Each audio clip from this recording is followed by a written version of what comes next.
What's good, people? It's about that time to randomly relay reverse rants.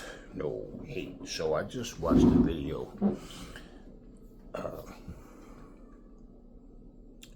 Javante Tank Davis, his trainer, co-trainer, whatever, Kenny Ellis. He basically was being interviewed, and he said that they were asking him about a fight with Tank. And pretty much when it comes down to someone making racist remarks like that, people that want to see a fight is more like, I want to see this boy get punished for what he. Well, he already beat Ryan. Ryan quit. Like a little hoe, he quit. What people fail to realize about this, fighters depend on each other to make money, okay? So, this is why when you fight the bigger names out there, okay, and the biggest names, you're gonna make the most money. So that's why when I look at these guys who don't want to fight the biggest names out there because of ego's sake, or maybe there's some fear there, maybe a little bit of both. I don't get how, like, I understand the politics of boxing, I understand the BS, the nonsense, I know that it's there, the glass ceiling, all that type of stuff, but what people fail to realize is how you really hurt a fighter is by not getting him a fight. And I don't mean just one fight, just in general. And if you're not fighting anyone, they can't boost you in rankings. I mean, they do it all the time. Somebody becomes number one contender out of nowhere, or they're boosted up without even fighting. See, the WBC banning Ryan Garcia from his organization was the right call. Whether it was 100% from the heart or whatever, I don't know. I don't care. It happened. As long as Mauricio don't go back on his word. And Kenny Ellis, okay, he says there'll be no rematch because of this racist rant, all this nonsense he's saying. Now, the fact that he cheated and was doped up, that wasn't enough to make people say, nah, we're not fighting this guy. He doesn't deserve to be in this sport that we love and make money off of, how we feed our families. And for this guy to come in here and cheat, no, we don't respect him. So, that wasn't enough. But now, this comes down to this guy expressing how he truly feels about people. But there's some weaklings out there. There's some house niggas out there, some field niggas out there. Yeah. Okay. There's some Sambos out there. Now let me say, Ryan Garcia, and I'm about to get real here. I'm about to dig deep like I normally do. I'm about to dig into this boy, to this situation. First off, Ryan Garcia, he referred to himself as being white. Let me tell you something, dummy. You're not white. Okay, you're Mexican. A racist white person will let you know, no, we're not the same. Okay? White people aren't called spics, Latinos are. You wouldn't like for somebody to call you a spick, would you? But you want to call people niggas. You said, fuck these niggas, fuck these Jews, fuck these Muslims. You said all of these things. What are you going to rehab for? To not be racist anymore? Or are you going to rehab because you have a problem with drugs and alcohol? So don't try to mix the two like you didn't know what you were saying.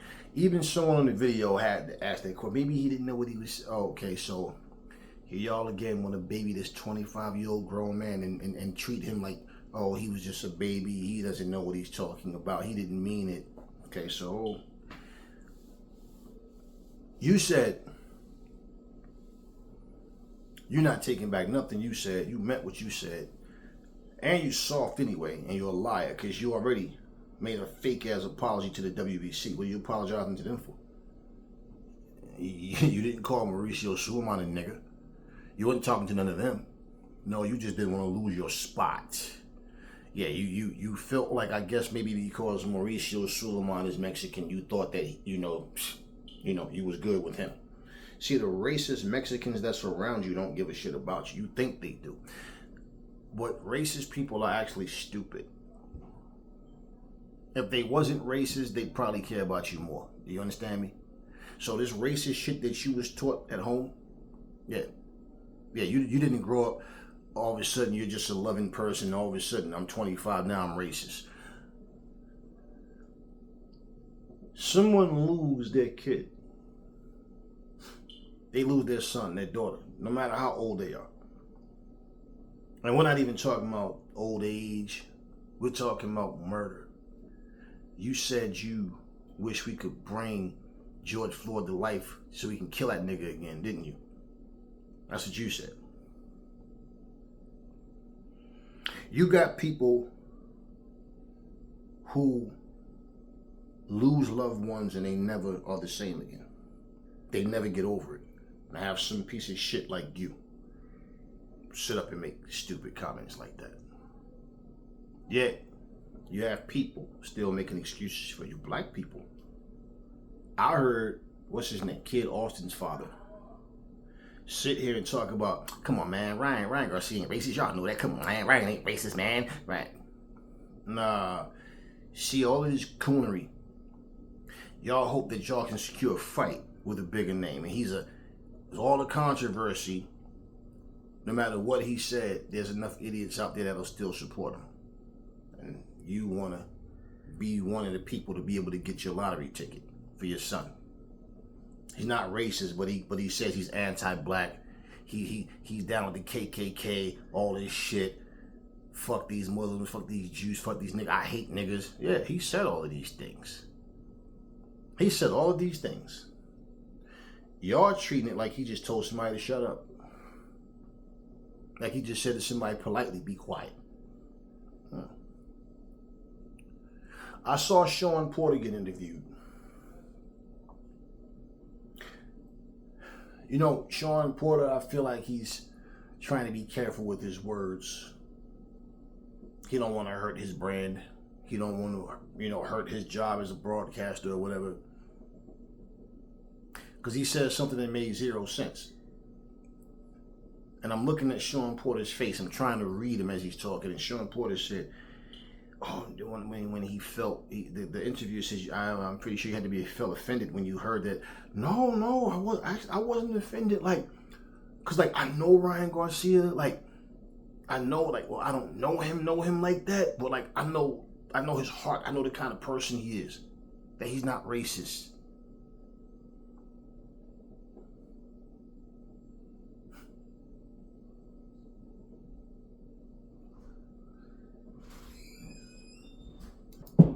So despite what he says, that means he could walk up to any one of them.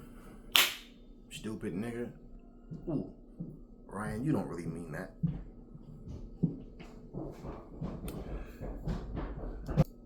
So nobody's accountable for what they say and do anymore if you like them enough. Right? If you like that person enough, they get a pass on. So here's my thing, okay? Wait, what's this other guy? Fred from Barbershop Conversations tried to make excuses for Ryan Garcia. This is a hot topic, so all these different people popping up. I forgot all about that guy. I can't even remember the last time I saw him talk about anything. And he's talking about how people are too sensitive to the word. We overuse that word. This and that. And he's trying to make points that basically had no value to them whatsoever. And I said, you see, here's the problem with us black folks. See, we have no problem tearing into each other. Other people have no problem.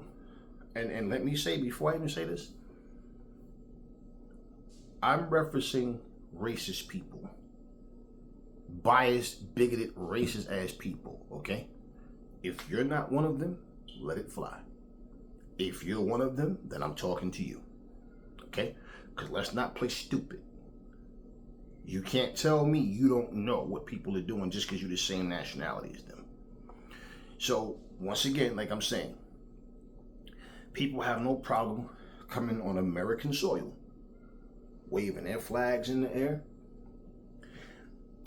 People had these GoFundMes and fundraisers trying to raise money because something happens in a different country, but yet when something happens over here in America, nobody gives a fuck about our black asses. I'm just being real. But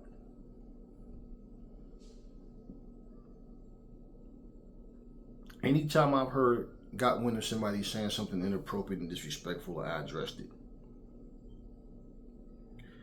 So when Bernard Hopkins said, "I'll never let a white boy beat me," what if Bernard Hopkins would have said, "Man, fuck all these Jews, fuck these Muslims, fuck these Greek Orthodox motherfuckers, fuck all these spics over here.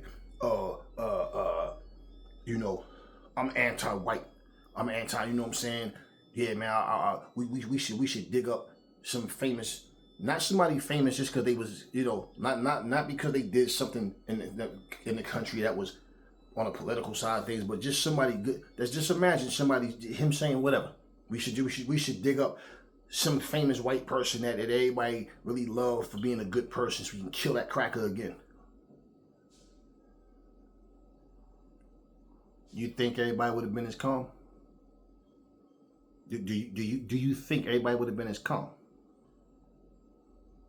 Do you think people would be trying to walk on eggshells about it? See, I watched Oscar De La Hoya, and we know the answer to that. Fuck no. What Bernard Hopkins said was a long time ago. People still bring it up to this day. But them same people, about Ryan. See, when you play tit for tat, you're a racist motherfucker yourself. You don't understand it.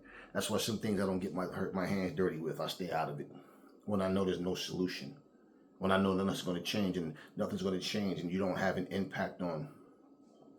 enough impact to change things. It's like, no, because we're not talking just to talk. So when you bring awareness to something, well, this is something that we all need to stand up for.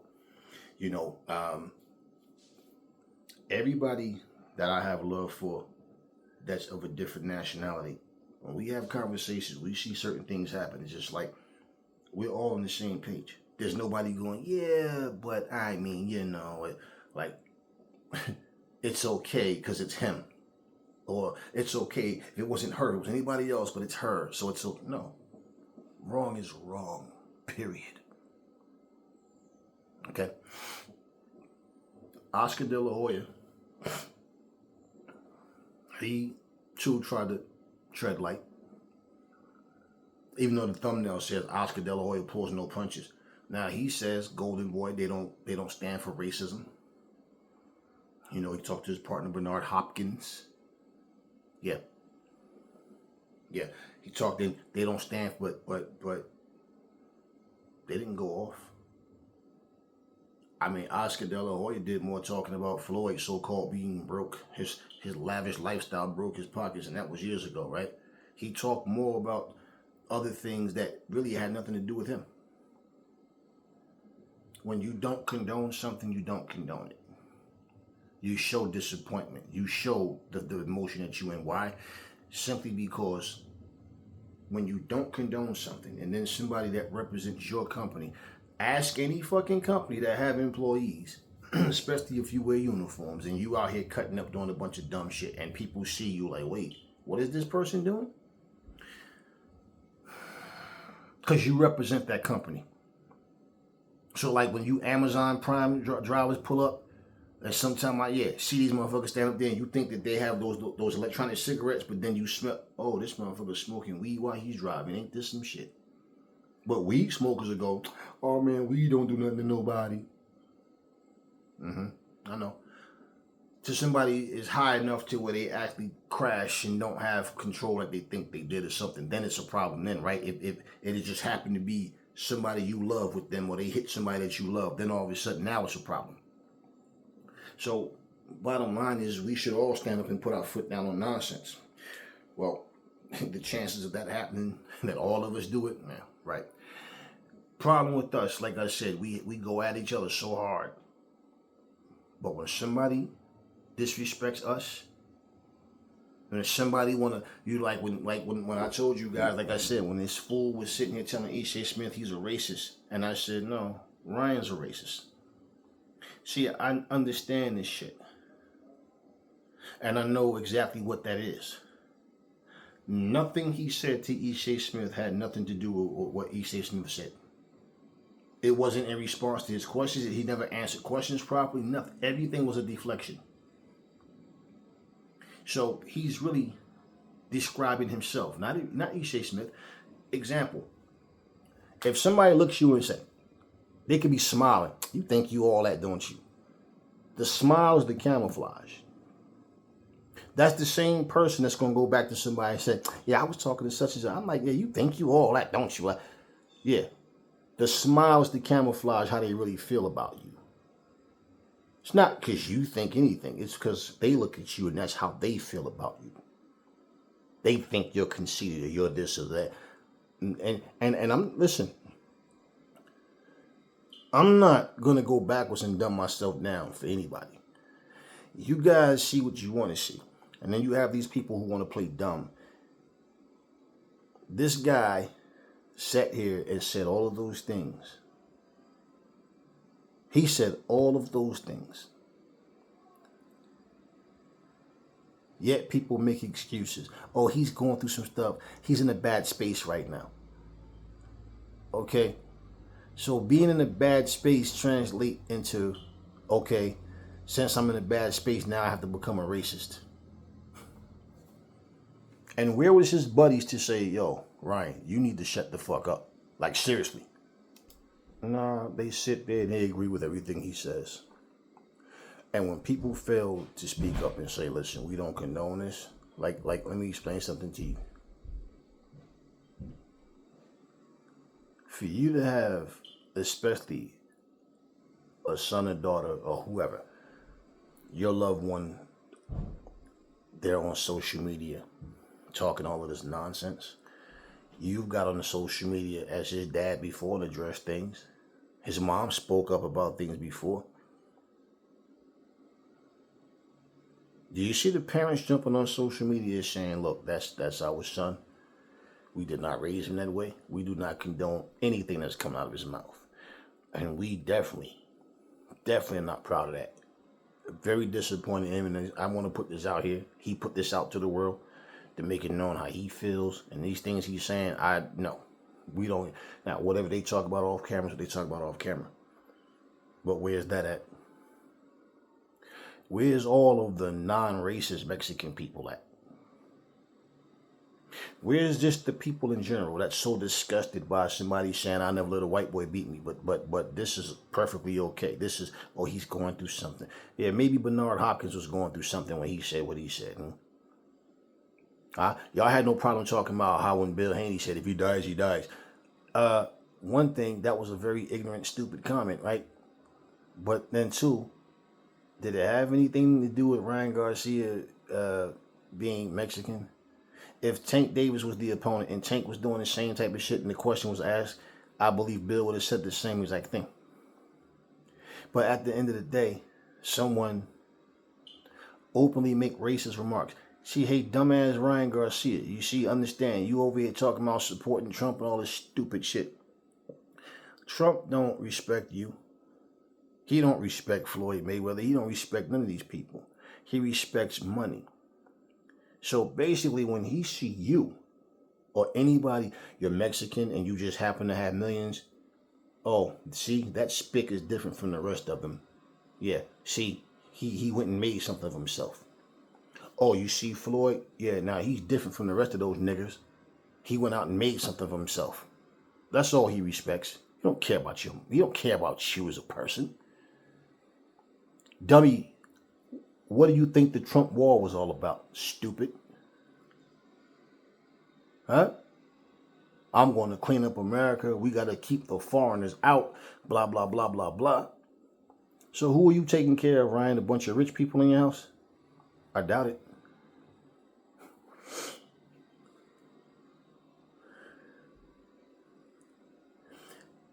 I already got on Showbiz.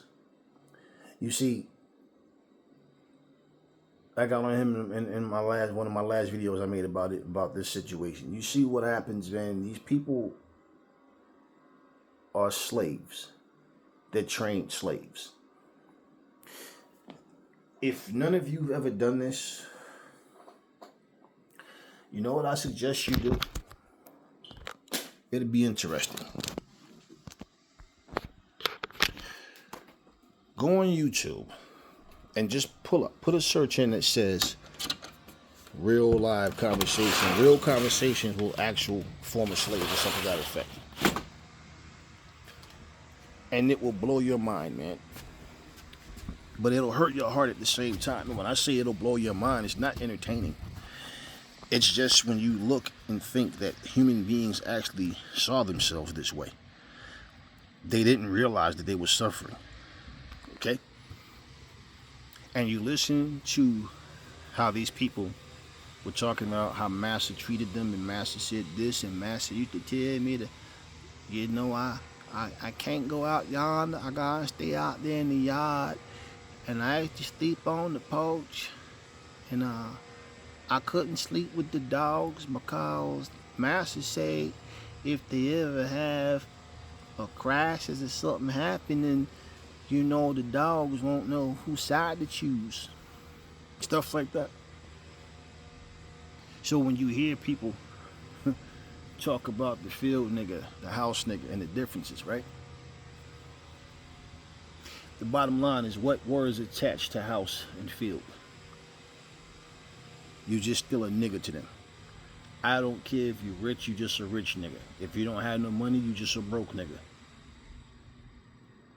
You have a degree, you're an educated nigga, but you still a nigga to these people. So when you go through, and let me tell you something, people know that when you care about your history, you care about the things that people before you went through to try to make life better for all of us, because that's what the struggle is. Okay? So when Martin Luther King and people was making these stands for these, this wasn't just for black people in general, it was for all people. But you got pieces of shit like him, this scumbag who goes out here and make millions of dollars, but he's feeling himself way too much now. So when you see these things, these people say what they say on purpose because they want it to hurt. They want it to, you know. So no, he can't say anything to anger me. But I understand what he's saying. I don't like the shit. But as far as it being personal, like I'm going to lose sleep over this boy, nah. But I'm going to make sure I say what I have to say. See, for all y'all Bloods and Crips out there, all you motherfuckers that run around here, he's mimicking you guys. Yeah, that little shit talking about niggas always worried about people saying nigga with the heart ER, but niggas always sending niggas to the ER. Yeah, he talking about y'all too. Y'all have all this energy, I'm just saying, right? To come after somebody, another black rapper, because he shoot a video in the city you from, y'all talking all this, he got to check in shit. So let me ask y'all something. You motherfuckers, are you going to see Ryan Garcia face somewhere and give him a pass? Are you? But see somebody that look just like you and want to put a bullet in their head? I want to put your boots to their forehead and their face and all of that. See, this is a guy who uses his so-called God, his Jesus, as a crutch. Now he's talking all this, he's going to check into rehab. Rehab ain't got nothing to do with him being racist. So, for him to sit here and say, ain't nobody going to do nothing.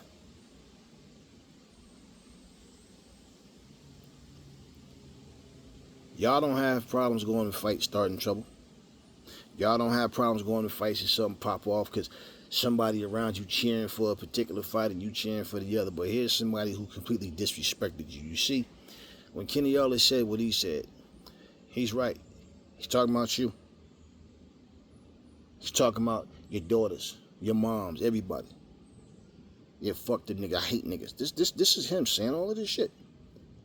You know how soft he must think you motherfuckers are? Well, like I said before, yeah, he's a tough guy sitting in the comfort of his own home in his neighborhood. Well, you think some time gonna go by, everybody gonna forget. See, but this is the problem, and this is what I'm saying. See, when things happen, Juneteenth, when it happens on anything where we as black people get together and something goes wrong, and they want to publicize it and put it on the news, okay? We're not gonna sit here and hide and try to pretend things don't happen, because it does. But you notice, like I said before, there's no other form of people, no other race of people on this planet that they use their nationality as, Chinese on Chinese crime, German on German crime, Russian on Russian crime. You understand what I'm saying? Indian on Indian crime, but have the nerve to black on black crime. And you too stupid to understand what's going on. And I'm saying there's no way in fuck that Ryan Garcia should get a pass. No way. No way. I don't know how George Floyd's family feel to this very day about what happened. But if they even got word about what this motherfucker said, or anybody else, see, Ryan Garcia put himself in a position where he might just get rolled up on. I mean, didn't Rick Ross supposedly just get jumped a couple of weeks ago? Huh? Because he played a Kendrick Lamar song or something when he was over there in Canada. And from what I understand, whether it was Drake sending his goons or just some people that was Drake fans, decided to run up on Rick Ross and jump him, whatever, over some lyrics, over two grown-ass men who can, like Kendrick Lamar and Drake, can fight each other if that's the case. No, but goons, right? Running to a man's rescue like he needed to, right? You see what I'm saying to you? See, because for all of what you're saying, Ryan Garcia remind me of that cowardly person. Like, I had a situation with a guy who, when it was one-on-one, he didn't want any smoke. When he had some people with him, he thought he was going to play tough. Like, I guess he thought that, yeah, like I was going to switch up and stuff, not realizing, nah, I don't care about who you with. Yeah. And when shit went down, everybody got to see what type of coward he is. Ryan seemed like that kind of person. If he got people around him, yeah, Ryan is a soft, stupid, insecure little boy. He's not a man by standards. He's a man by age. But he's a grown-ass man regardless. So Kenny Ellis is right. Why would you help him make this kind of money? What did I say the other day? He needs to lose his career.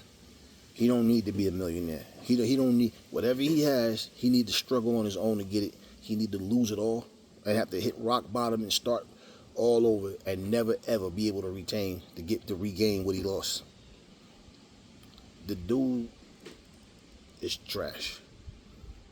And the fact that y'all even sit there and let him think that it's okay. Oh, he's going through something. He's in the bad space right now, and he's this, he's that. Even for people that's doing business with him that, hope he can get through it so, he can pick his career back up. What about all of you YouTubers and podcasters that, I don't care even if I was cool with this dude. After those words, I definitely wouldn't be cool with him. You guys think that Ryan Garcia said what he said because he's in a bad space? Oh, he didn't mean it. You see a picture of him hugging some black chick, whether they was screwing or not, don't know, don't care. But nobody never said racist people don't want to screw somebody that they racist towards.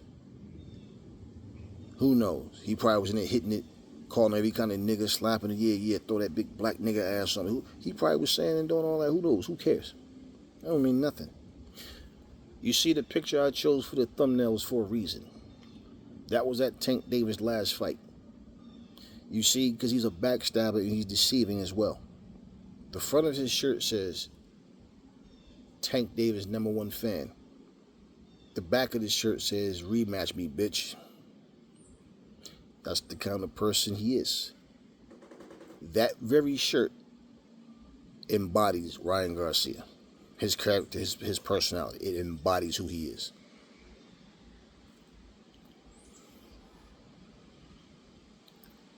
See, Ryan is that little bitch-made dude that'll run into somebody in the street. Man, I was high as hell. I was drunk.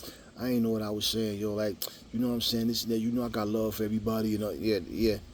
Yeah, crying. So, So all the love that Jesus put in his heart leads him to be a drunken, fucking drug addict, crackhead, whatever the hell, pilled up piece of shit like him. This is what Jesus and God is doing for him, huh? So God gives him so much love, and he's never been touched, right? Because he got Jesus and God. Then you don't need rehab. That means God and Jesus can get you anything. But it's funny because God or Jesus didn't make you watch your fucking stupid mouth, did it? Didn't do nothing, right? So all of this nonsense that he's talking, y'all give him a free pass, that's on y'all. But it don't say anything good about you. That's one of the things when I look at black folks and I say, you know, I look at what we stand for, what we do, and I look at how divided we are. And you have some piece of shit like him saying what he's saying, and you got people going, oh, that's true. Oh, wait. So we're going to sit up here and talk about what black people do as if we can't sit here right now and pull up tons of videos of white people killing each other, of white people committing all kind of crimes, mass shootings, mass bombings in schools and all this kind of stuff. Yeah, we can't pull that up. We can't pull up any people of all other ethnicities and race. We can't pull that up the same way. Oh, absolutely we can. Absolutely we can. So for anybody to sit up here and make excuses for this boy, it's best that y'all just shut the fuck up. Because y'all got so much to say about anybody else. See, a long time ago, let me explain something to y'all, because I don't pull no punches either. A long time ago, when I first started this channel, before it was a boxing channel, I started a channel where I was talking about football. And I was basically talking about real life situations. But I was talking about the Oakland Raiders. And so it was basically like, I didn't really want to make a channel and say, okay, this is going to be all about. But then I said, you know what, why not? It's football. Okay, long story short, in all the comment sections, there was always a bunch of beefing and arguing going on. And I'm like, what's the purpose of all of it? Like, what are we talking about that everybody has to argue and debate and point fingers and all this nonsense? Then I started doing this thing. I'm talking about real life situations. I'm putting my music on there. I'm doing freestyles and everything. And I swear to you, I mean, the way everything was going, I felt like, you know what? And I just completely let me delete this channel. I got disgusted with the things that was going on. Yeah, people were coming in with racist remarks and all types of other stupid stuff. And like, if you're not even into what we're talking about, why are you on the channel? Okay, so we fast forward. I started a boxing channel. I didn't turn it to a boxing channel. I completely started a different channel. I started doing this boxing channel. Excuse me. So I'm like 50 subscribers in at the time. And I basically see this guy, Showbiz the Adult. Bit on the goofy side, but that's him. Whatever, I'm listening to him talk. And he was always cracking up. He'll say a joke, and he's just laughing and just like, I don't know. He just had a weirdness to him. But I'm like, okay, I'm listening to the content. Okay. So I'm watching him. Video come up again. I'm watching him. And I just remember, like, through time, my channel was growing, but I remember through time, I'm noticing, like, he would say things about certain fighters where he sugarcoated things for certain people or completely made excuses. And I just happened to notice that it was always a Mexican fighter. It was always a non-black fighter. And so, like I said in the last video, him saying that Roy Jones is his favorite fighter, I don't care about all of that. It has nothing to do with you being right and wrong or you being biased or not. So I'm listening to him talk, right? And I just started noticing like, yeah, he sugarcoats things. He's trying to find where the fan base is. He's trying to grow his channel. And he's trying to watch what he says and trying to look at the reactions he get. Because you got people too that will actually subscribe to your channel just so they can argue with you until you block and delete them and they look stupid and they're telling people on other channels that you got blocked because you said something and you don't know what you said wrong and blah blah blah. And I'm listening to this dude talk. I don't find him funny. You know, he thinks he's funny. He cracks up every time he says something. He's always laughing and like just, you know, every video making these weird noise, 2 sugars, black coffee, all this shit, just goofy shit that he does. But it's him, so right, whatever. I'm not even judging that. But like I said, it's a bit on the goofy side, and I'm watching him. And then like he turns his thing to a podcast, so I'm not watching him as much. It's just here and there because of the YouTube algorithms. You know, his channel will pop up. And I just like listen to him. I'm like, man, this dude, I can't say he did a complete 360, but it was like he just became more and more bold, making excuses for people. And then I realized one day, oh shit, his wife is Mexican. Okay, so that explains it. But I lost interest in his channel altogether. And it was like once in a blue, if something come up, maybe I'll watch it. And usually to see his videos at that point, it was more like, because I have mine on instant play, so when one video stopped, the other one would come on. And I got to the point where I said, okay, I lost interest in respecting what he was talking about altogether. Same time I come across a guy, IBFP, I think, something like that. And this dude, when you talking about somebody holding Canelo Alvarez's manhood to his fucking cheeks, this dude, oh man, Canelo can never do any wrong. Canelo can never say anything wrong. Everything about Canelo was just, Canelo's God. And he's always calling every other fighter garbage truck juice and all this goofy shit. And I'm listening to him and I'm like, you know what? I instantly lost like interest in anything he had to say. And this dude was consistent with just making an ass out of himself. Always making videos talking about how Canelo's this, Canelo's that, Canelo did to be great. All the other guys, they're scared of Canelo, they're this, that. I mean, I'm just like, okay, I see where he's coming from. There's so many channels that I came across. And I just felt like I didn't really like none of these channels. Now, when I came across Counterpunch Boxing, Kurt DeVille channel, I respect Kurt's knowledge of the game. And, you know, he was doing what he was doing. You know, I came across Sporting Icons. I listened to him. I came across channels, Lady Chan, her video popped up.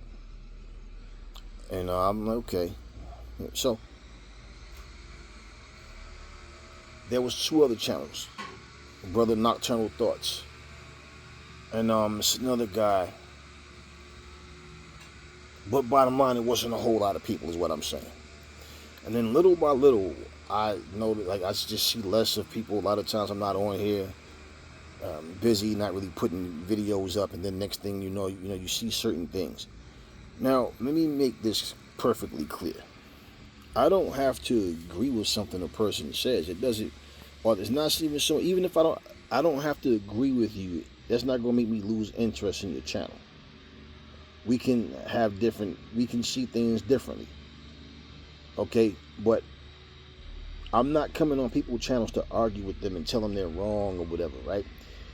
But when I see that you just an ass kisser, you have no backbone, and you'll do whatever it takes to try to get viewership and all that, you want to try to play neutral and want to act like you don't see racism, and your stupid black ass want to act like you don't realize that these fucking racist people don't like you just because you're black, And that as long as you're saying shit about another black fighter, they're okay with that. But the second you say something about a fighter that's the same nationality as them, then you're a racist.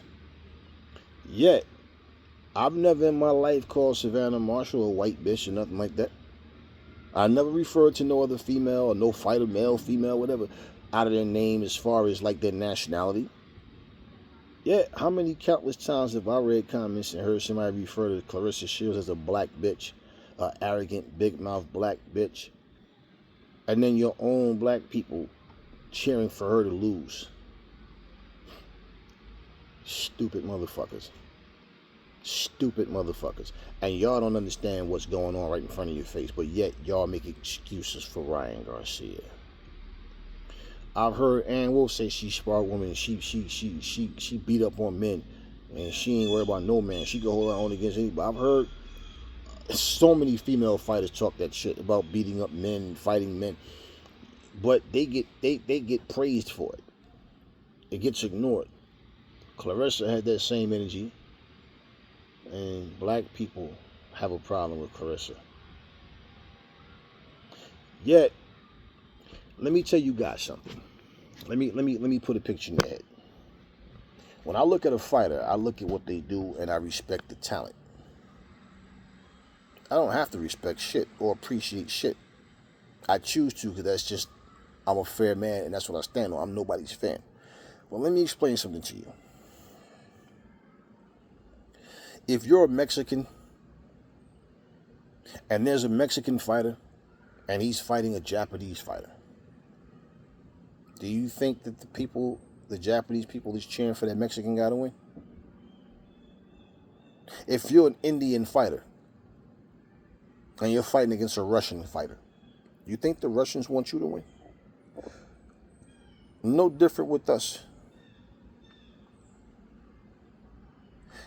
I watch people sit here and talk about they wanted Pacquiao to beat Floyd. Okay, that's your business. But when you're black and you make it about race, you yourself make it about, oh, nah, man, I don't like the way Floyd be trying to flash and all that, man. Yo, Pacquiao, yo, fuck that. Pacquiao fight everybody. And Pacquiao. Yo, plus, man, like Floyd, like, yo, nigga womanizer, man. Because even the chick he with, I heard, blah, blah. I'm like, wow. I asked you one question, and it had nothing to do with nothing you're talking about right now. So, when Pacquiao went and cheated on Jinky, and Pacquiao talk all this righteous holy man stuff, did you lose respect for him for doing that? So y'all sit here and make all this up, and I'm like, so in other words, let's just say, for example, you're in the crowd, all the Filipino people in there cheering for Pacquiao, all the non-black American fighters cheering for Pacquiao, and your stupid black ass in there also cheering for Pacquiao, simply because you don't like another black man. So let's say you have your little bonding moment. You're cheering and they, oh, okay, yeah, this stupid nigga over here don't like his own kind. Okay, now what do you think happens? What do you think happens the day somebody fights Pacquiao and you're not cheering for Pacquiao? Oh, they're fiery mad with you now. You see, let me explain something to you guys. When you're a fan, you don't think with common sense. You just don't. Your fanboyism, it impedes your ability to think reasonably. When you look at the old Tyson Fury, all of us pretty much thought if he beats Wilder, more than likely we'll get undisputed. Because Wilder did everything in his power to not fight AJ. What did Fury do when he got the belt? Nothing. Similar shit to what Wilder was doing.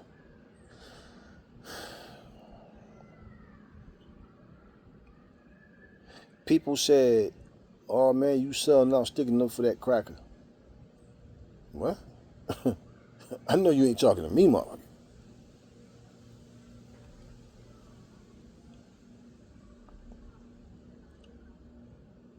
First off, we're talking about right and wrong.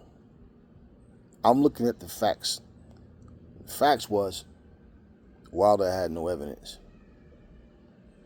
Wilder had no intentions on fighting Anthony Joshua. So when Fury does the same exact thing, and you see through all this time, all the fraudulent shit that he was doing, and then him and Wilder teaming up to try to freeze out Anthony Joshua. Now, Anthony Joshua, who's a black man just like Wilder is, just from a different place. Do you see the difference, though? Like, I'll give you an example. If you look at fighters over there in the UK, they'll cheer for a British fighter. It doesn't matter if this one British guy is black and the other British guy is white. The fact that they're countrymen, that's who they cheer for. It's not like that over here in America. Whites cheer for whites, blacks cheer for blacks. We deal with racist shit on a regular basis. We see it all the time. Sometimes you can walk up into a store in a certain area and people looking at you as if like, what is he in here for? Who are you? Like as if you don't know where you are, like you're lost or something.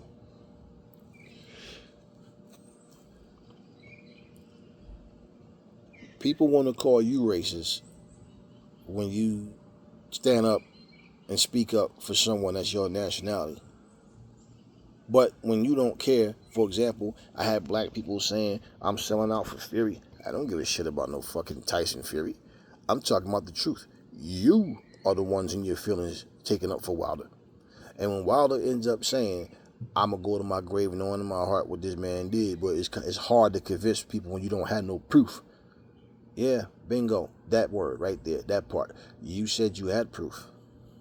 And I said there's no way that if he had proof, he'd be holding on to it this long. He'd already did what he had to do with Fury. When he admitted it, what changed?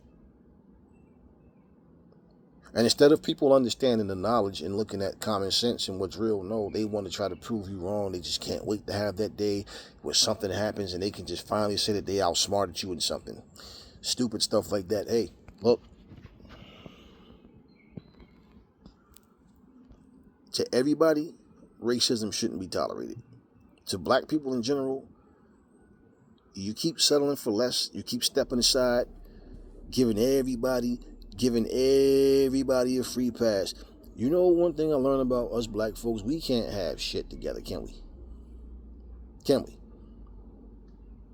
We know who started hip-hop. We know where it came from. Now you got, KRS-One over there. Definitely. Puerto Ricans, hip-hop would not have survived without the Puerto Rican. Oh. This has nothing to do with not liking people.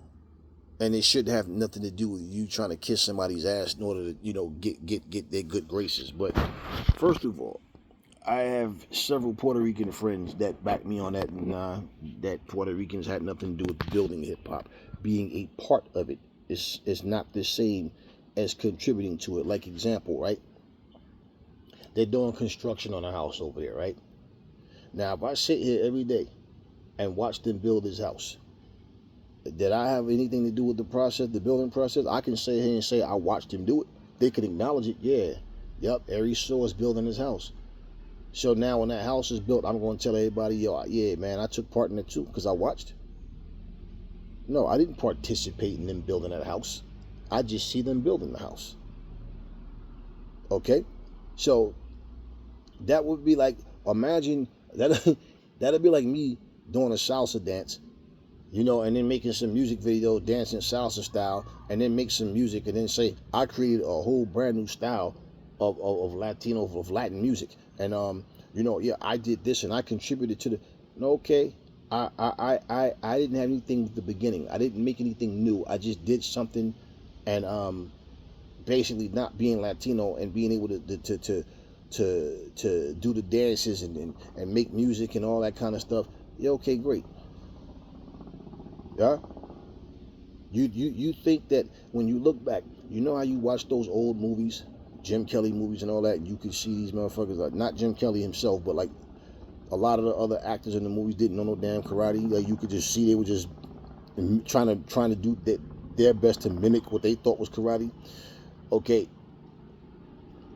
You think that you can make a kung fu movie, a karate movie, whatever, martial arts movie, and it's successful, and all of a sudden now you're talking like you helped build a culture, like that you started? No, you participated later.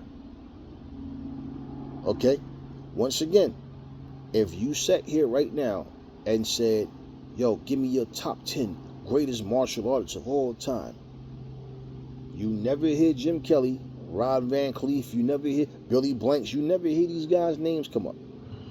Michael Jai White, their names don't come up. And you can sit here and ask 20 black people, you could ask 2 million black people, and there's a strong possibility every one of them will have a whole lot of the same people in their top 10, and them same black dudes' names I just named won't come up. Every time, I mean, anything that you have as black people, we always so submissive and wanting to try to just settle and give everybody else props except for us. Do you know Stephen A. Smith went on a rant? He got angry because I think BET celebrated O.J. Simpson. Stephen A. Smith went on a rant and said, this man is a convicted felon. He this and that. He murdered 2 people and blah, blah, blah. Hold up. So let's just get this straight. This system that white people built, let's just say it like it is, because we ain't have no input on none of these laws and rules. You mean to tell me the system that they built was beaten not only by a black man, but had a black attorney, and he was found innocent? Yet, Stephen A. Smith says it doesn't make a difference what the verdict was. Anybody with common sense knows he did it.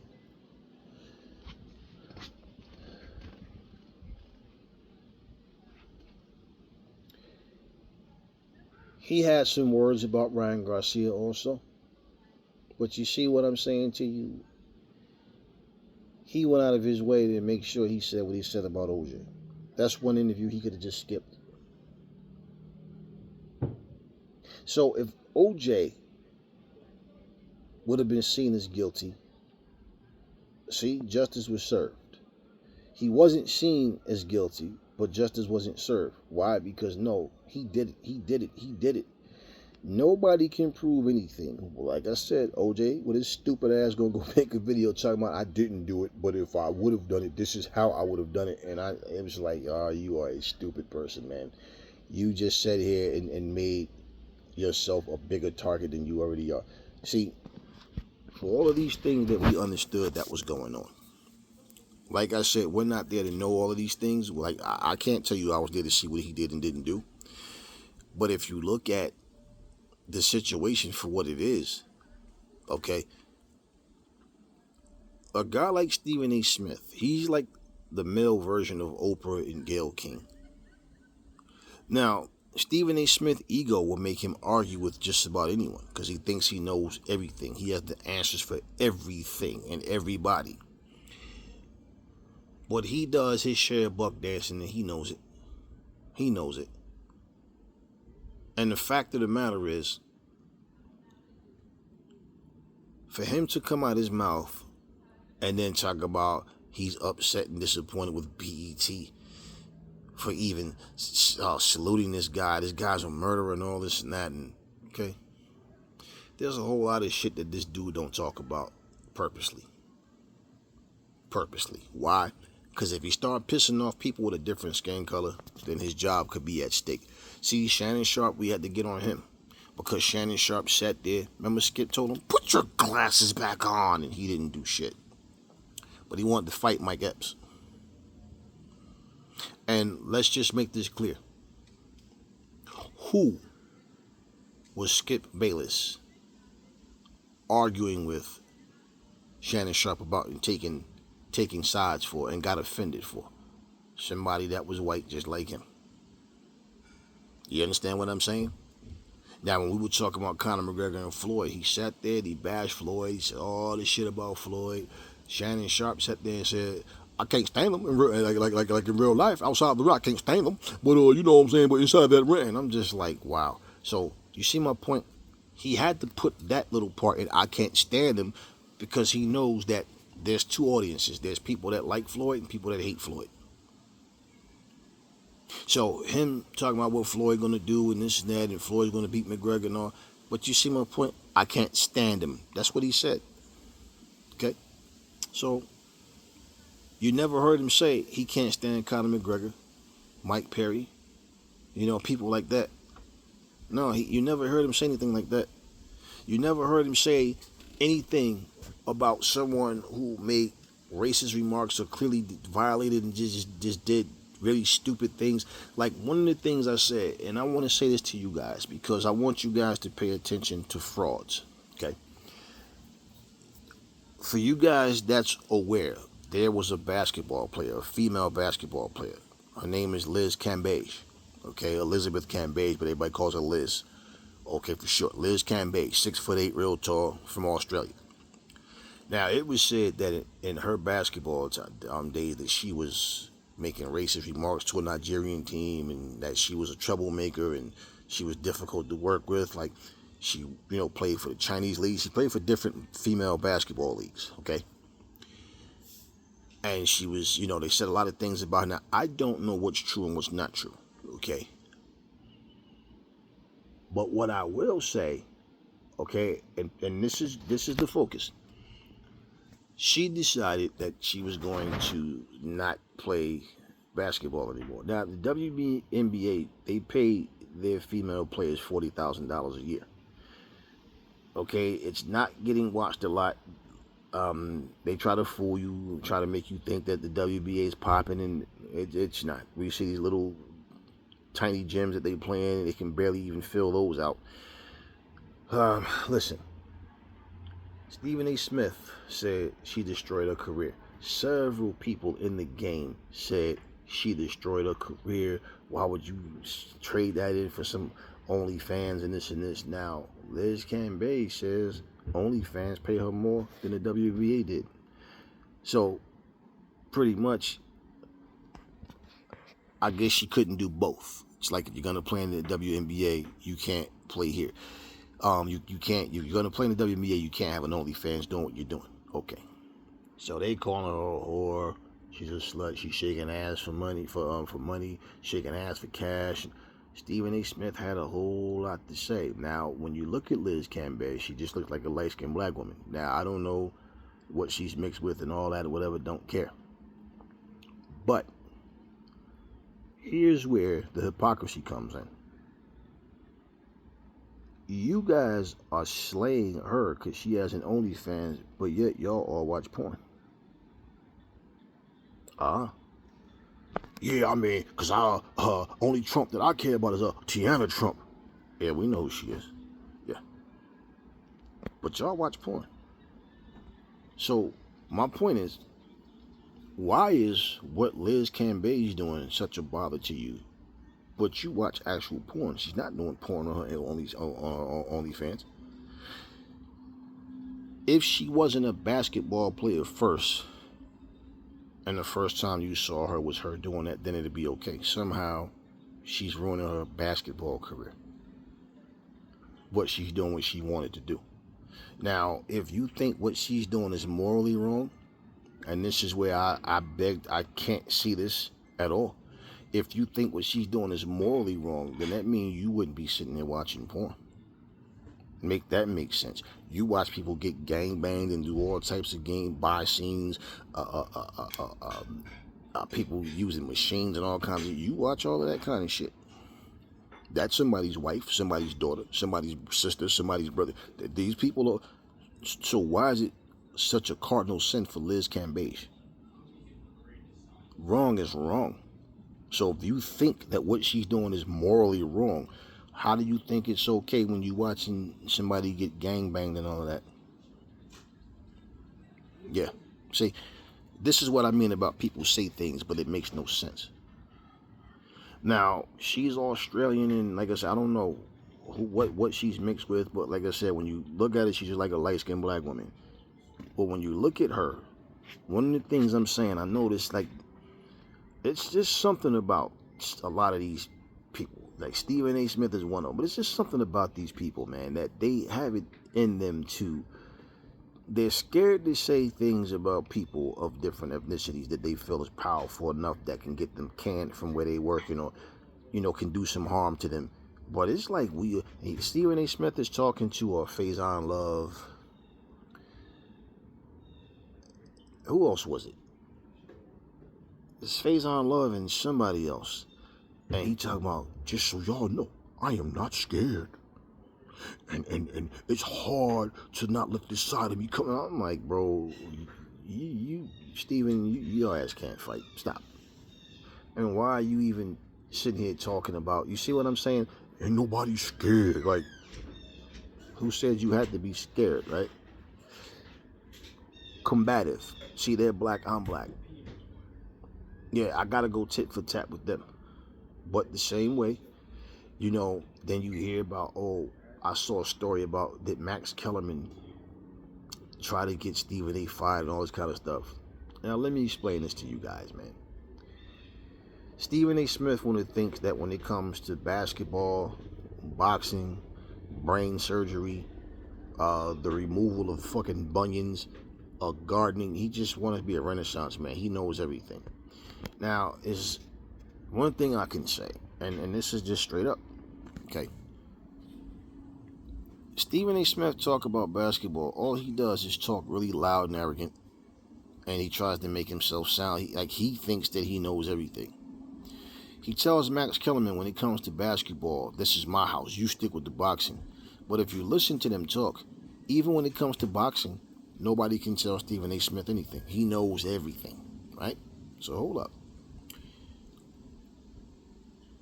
His knowledge of boxing, he doesn't understand boxing like that. Only thing Stephen A. Smith can do is talk about who fought who and what year doing research. You understand? As far as boxing itself, the science and breaking, no, he's not a good commentator. I remember him coming to do this one, I think it was a cowboy Cerrone fight in the UFC, and Stephen A. Smith, y'all see how wide his legs are? Y'all see his stance? And the other two guys are just quiet. And then he says, we didn't learn a damn thing about this guy because the fight ended so, and I'm just like, wow. Like, the guy is so arrogant. He thinks he knows everything. Now, no, he doesn't have Max Kellerman's knowledge of boxing, and he admits that he doesn't. But yet, when the conversation comes up, all of a sudden, he's always right. When people say Stephen A. Smith is a coon and he's a buck dancer, and they sit here and give you all the reasons as to why they say it, Stephen A. Smith doesn't care what you think. Stephen A. Smith basically, he stands at a point where he's going to support who's cutting his check. We all see that shit in him. What I'm saying is not going to change the world. People are still going to be assholes because that's just who and what they are. This isn't a black people stand up and let's just go against no. This is black people need to stand up and unite and understand that basically you got a lot of people that you cheer for. You sit up and help make them rich with your money. Yeah. And then these same people turn around and call you nigger and everything else. Y'all making excuses for them. I used to work at this hotel.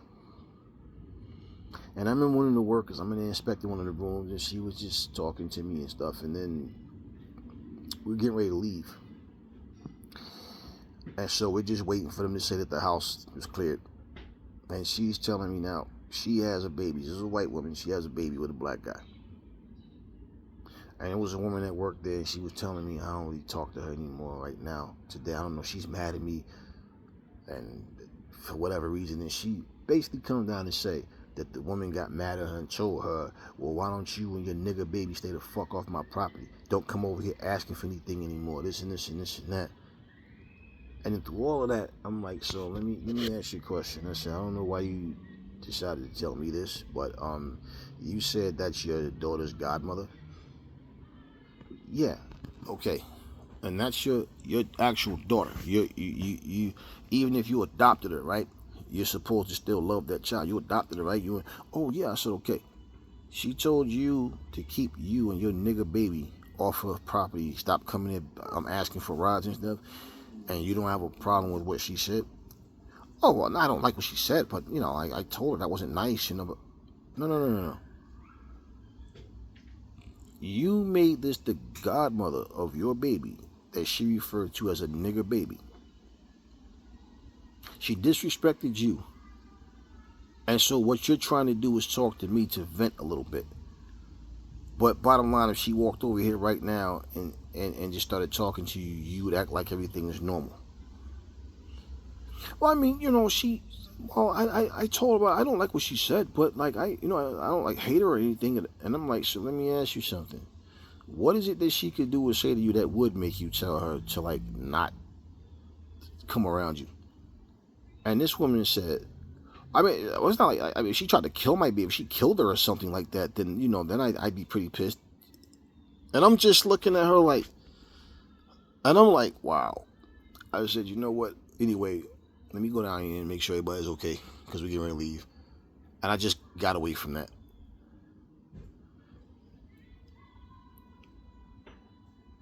And part of me made me wonder, how was she raised herself? I don't know. Probably the following week, maybe week and a half, 2 weeks, who knows, whatever it was. And we're sitting out. We had this Rita's out here. So when we left work, we went to Rita's. She was there at Rita's, and we're sitting outside eating. And she come and sit over there. It was like 3 other people that was working with us, but she comes sit over there and she's talking. And then you know what she said to me is that her parents were racist, but I see a lot of black people that's racist too. And I looked at them like, yo, what is wrong with you? Like, so I'm looking outside and I said, what exactly is stuck in your brain that you don't really understand what you're saying? Do you hear yourself? As you sitting up here talking about your parents is racist, and then you counter your own comment and it says, but there's like I see a lot of racist black people too, and then like so I'm like, so what exactly are you trying to tell me? What is your like? What is it that you're trying to say to me? Because you keep bringing up your personal your personal life to me, and she says, well, no, it's because like when I was coming up, my mom used to just say, nigger. I said, your mom. I said, listen. I said, well, I'm sorry, the N word. I looked at her and I said, you know what? You really need to watch your mouth. No, I'm so sorry. Please, don't be upset. I'm sorry. But the N word, I said, I just, And she says, so that lets me believe she's been around plenty of black people that had no problem with her saying nigger. Now, check this out. She says they used to always just say the N word all the time. And then she said that, well, this situation happened one time, and then her mom got mad because she had went to school one day and she skipped school, and there was these black girls that gave her a ride home. And then she said, and I'm thinking like, see, all black people can't be bad because, and I'm just looking like, wow, so she's just a naive, grown ass, no brain woman.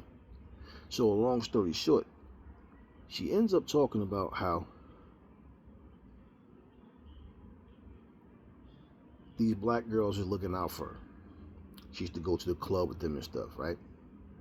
And then she met a black guy. She knew she couldn't like bring him home because her parents would like, they were racist. And then she says that she was so sick of her mom and her dad telling her what to do. Now, mind you, she brought up a whole lot of things about curfew and staying out and who you hanging with, but it wasn't about. Not one time did she say, I got sick of them telling me they don't want me hanging with people that are black or just that's not white or whatever, right? So she basically said that so when they would talk about black people, she would just go along with it so they wouldn't suspect anything. And I'm just sitting there, and the more she talked, the more disgusted I'm getting with it. But I'm like, I'm listening to just hear what I need to hear about her. And then she basically ended up telling me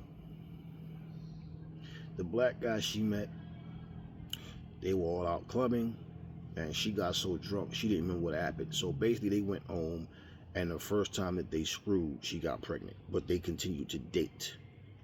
And she said that when her baby was born, her mom actually said, this can't be the right baby, right? Not at first, because the baby was real light. You said like some time went by, and she's like, this can't be the right baby. You're like, wait a minute, why is this baby starting to look like? Now she's looking at her, and the guy that she was dating at one time that she knew of was a white guy. The last thing on their mind was that whoever she got pregnant by was black. So she said that when the truth came out, it was the so-called godmother that, oh, she ain't tell you she done got pregnant by one of them darkies. Mom told her she had to get the fuck out. Don't bring that nigga baby over here. I am not raising no niggas in this house, and I refuse to accept a nigga as my grandchild. You are a disgrace to this family. So she started staying with the woman that she called the godmother of her baby. So when she got on her feet and was able to get her own place, well, she got her own place, and the guy that she had the baby with, whatever he was with, whoever he was staying with, I forgot whatever she was saying was going on, but they got their place together. And pretty much, you see, my point is, even though she opened her legs for a black man, even had a baby by a black man, she basically was accustomed to saying nigger. She was taught that shit, and she tossed it around. And then she said something to me one day and was saying she didn't mean to offend me. She wasn't trying to. She just like used to being around black people that don't care, and like her boyfriend loves it when she calls him a nigger. She said N-word. I'm saying nigger. And he loves it when I suspect like when we're like having sex. He'll tell me like and I'm like, listen, too much information. And I said, but you know what? I see your problem. You don't have any substance. You was never taught to. You was taught to be racist. Yet you have this taboo thing about yourself. So you're hanging out with black people and you were afraid to bring them to your parents because your parents wouldn't accept them. And basically, she kicked you out simply because your baby is black, half like got the daddy genes as well, and he's black, and you are dating a black man. The so-called godmother referenced your daughter as that little nigger baby. And have anybody ever said or did anything to you in life that you stopped talking to them? Oh, well, yeah, but just not this. So do you see the point what I'm telling you? You have people that have shit inside of them that they don't even understand as being disrespectful. So when you speak up, you're overreacting. So that means she considered that, yo, nigga, pass me a bit. Yo, y'all niggas wildin', yo.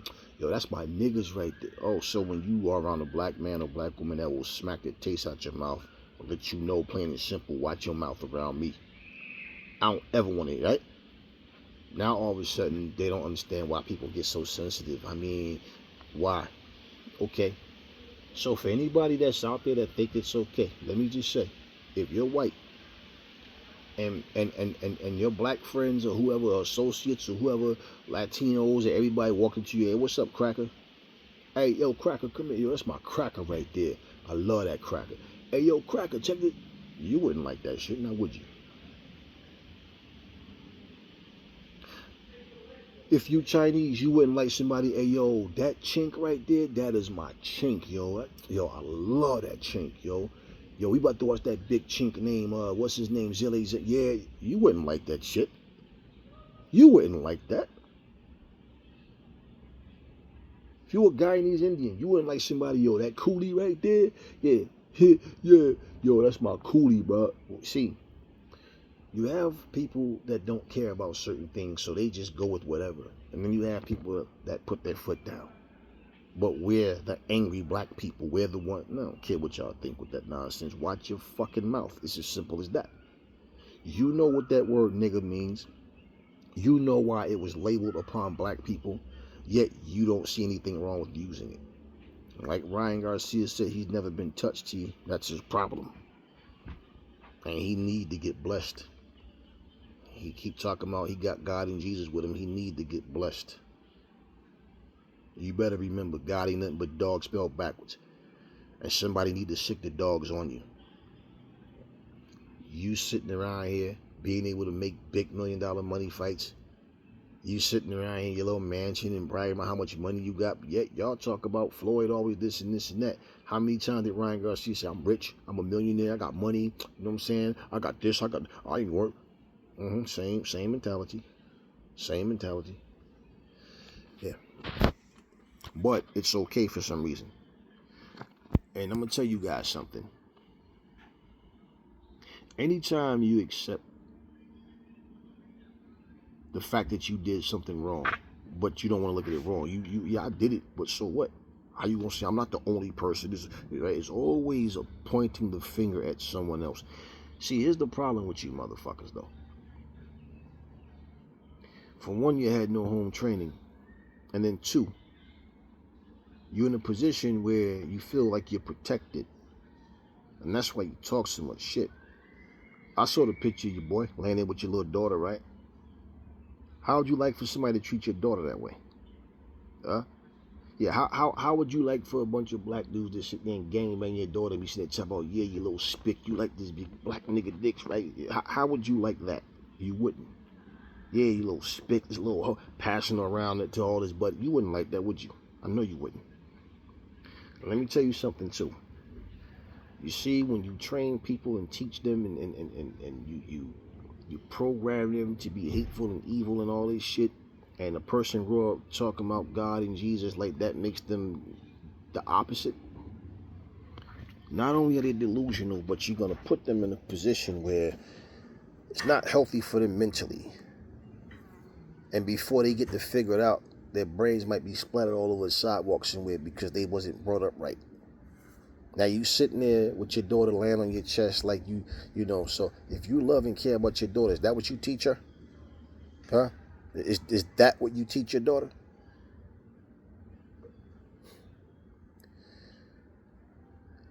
Imagine if somebody was telling your daughter one day the same shit you was sending messages to Clarissa Shields about. Imagine somebody telling your daughter, yeah, I know your daddy Ryan, he molested you, he tickled your booty hole and all that. Yeah, I know. Yo, your mom was a whore, this and this and that. You're just a little spick, that's all you are. Blah, blah, blah. Yeah, just imagine that. So, if everybody that's sitting there making excuses for this little boy, this little brain dead grown ass man with a boy's brain, you're like a weak version of Shazam. A grown man with a kid's brain. You sit up here and make all these excuses for this boy, but I'm gonna tell y'all, trash like him, as long as you keep hearing people saying shit like, oh, he's good for boxing because he gets it. And listen, shut the fuck up with all of that nonsense. That motherfucker, him and Devin Haney's numbers tanked according to all of y'all, right? The numbers flopped. So all of a sudden now he's some big overnight sensation. Don't y'all fucking get it? All of this shit that y'all talking about simply came from his social media shit and the fact that the fight went the way it did, but then the truth came out about him. So him being banned, a lifetime ban from the WBC, great. And all the other sanctioning bodies need to do the same thing, and they go, well, you're going to fight. Whatever money you're going to make is just going to, you're never going to win a belt. Yeah. But then that defeats the purpose. Yeah, exactly. And like I said, he needs a lifetime ban because he doesn't learn anything. Okay? He sat there talking about, I think I gave Devin Haney brain damage because like he remember when he made that comment about it was to Ishe Smith talking about, oh, you're gonna tell somebody you'll break my face? Oh, fuck you then. Why would you say something like that, right? Okay. But then he turns around and he's trying to make fun and trying to, talk and try to brag because he got a little bullshit cheating ass victory. But see, here's the thing. If Ryan Garcia doesn't have boxing, what does he have? You gonna try to be an actor? Or you gonna try to be a singer? Huh? So what happens? You're nothing but a damn drunk, junkie, pilled up motherfucker. Then what? Then what? Then what was gonna happen now, huh? Cry boo-hoo, I lost it all.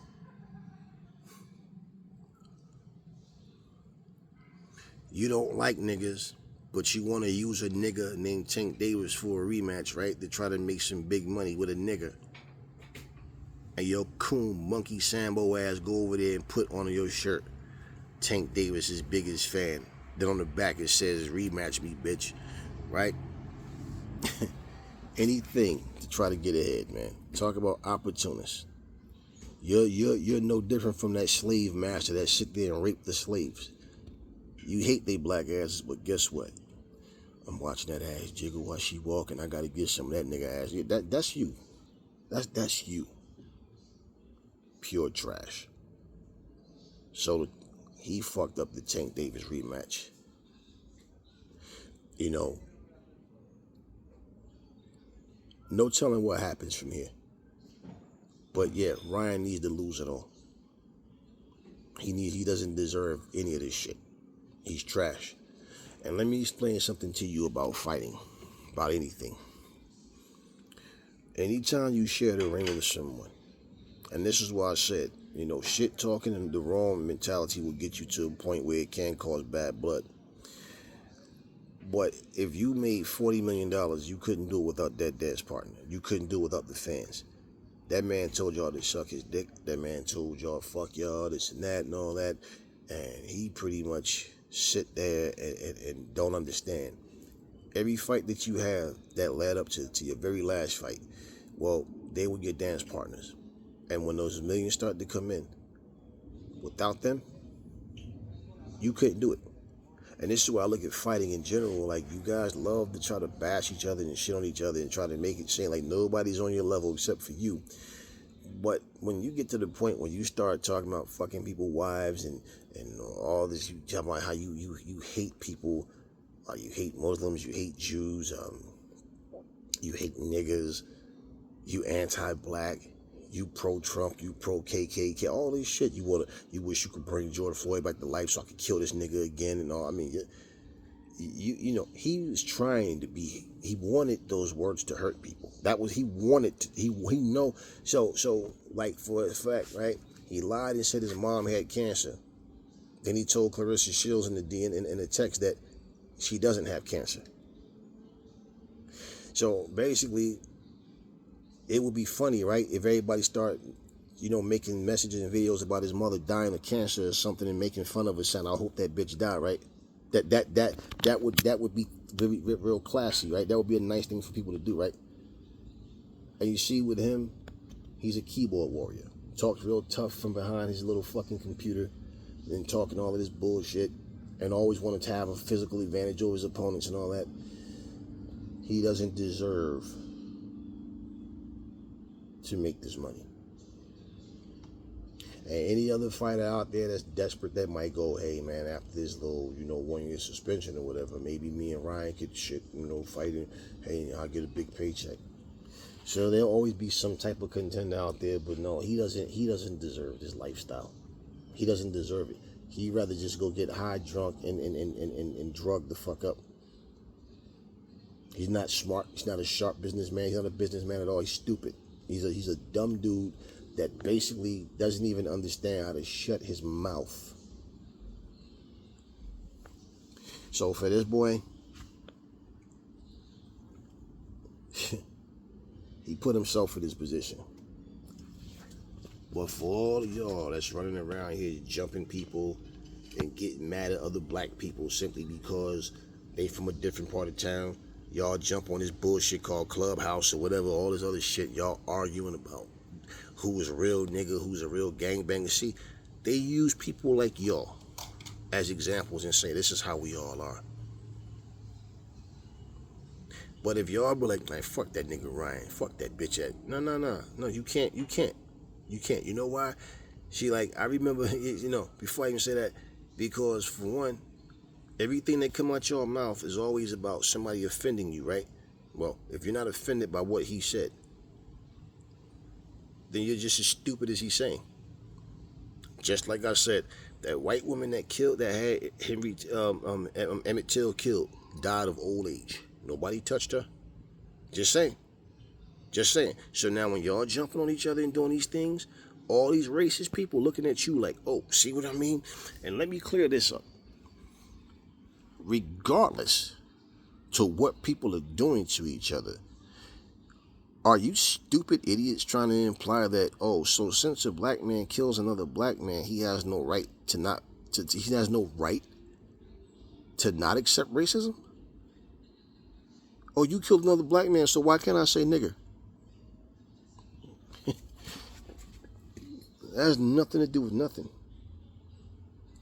See, I know I could go right here, pull up a bunch of videos and show you a bunch of people white people, black people, Mexican people, Asian people, whatever, all Iraq, and show people doing all this shit to each other. I know because I see this type of stuff. I see it. And once again, not one of y'all say Asian on Asian crime, German on German crime. Nobody says that shit. Just black on black crime. So for all of y'all that's jumping in front of your camera, running your mouths, trying to defend Ryan Garcia and trying to drop knowledge, and y'all can't even speak a fucking sentence properly, y'all need to all just shut up. Because y'all the same ones that as soon as something happens, like all of y'all was so quick. You see how quick y'all was to spread this Floyd Mayweather Tank Davis bullshit beef? See, it's always, yeah, when it's black on black. Oh, yo, this nigga tweaking. Let me tell you what happened.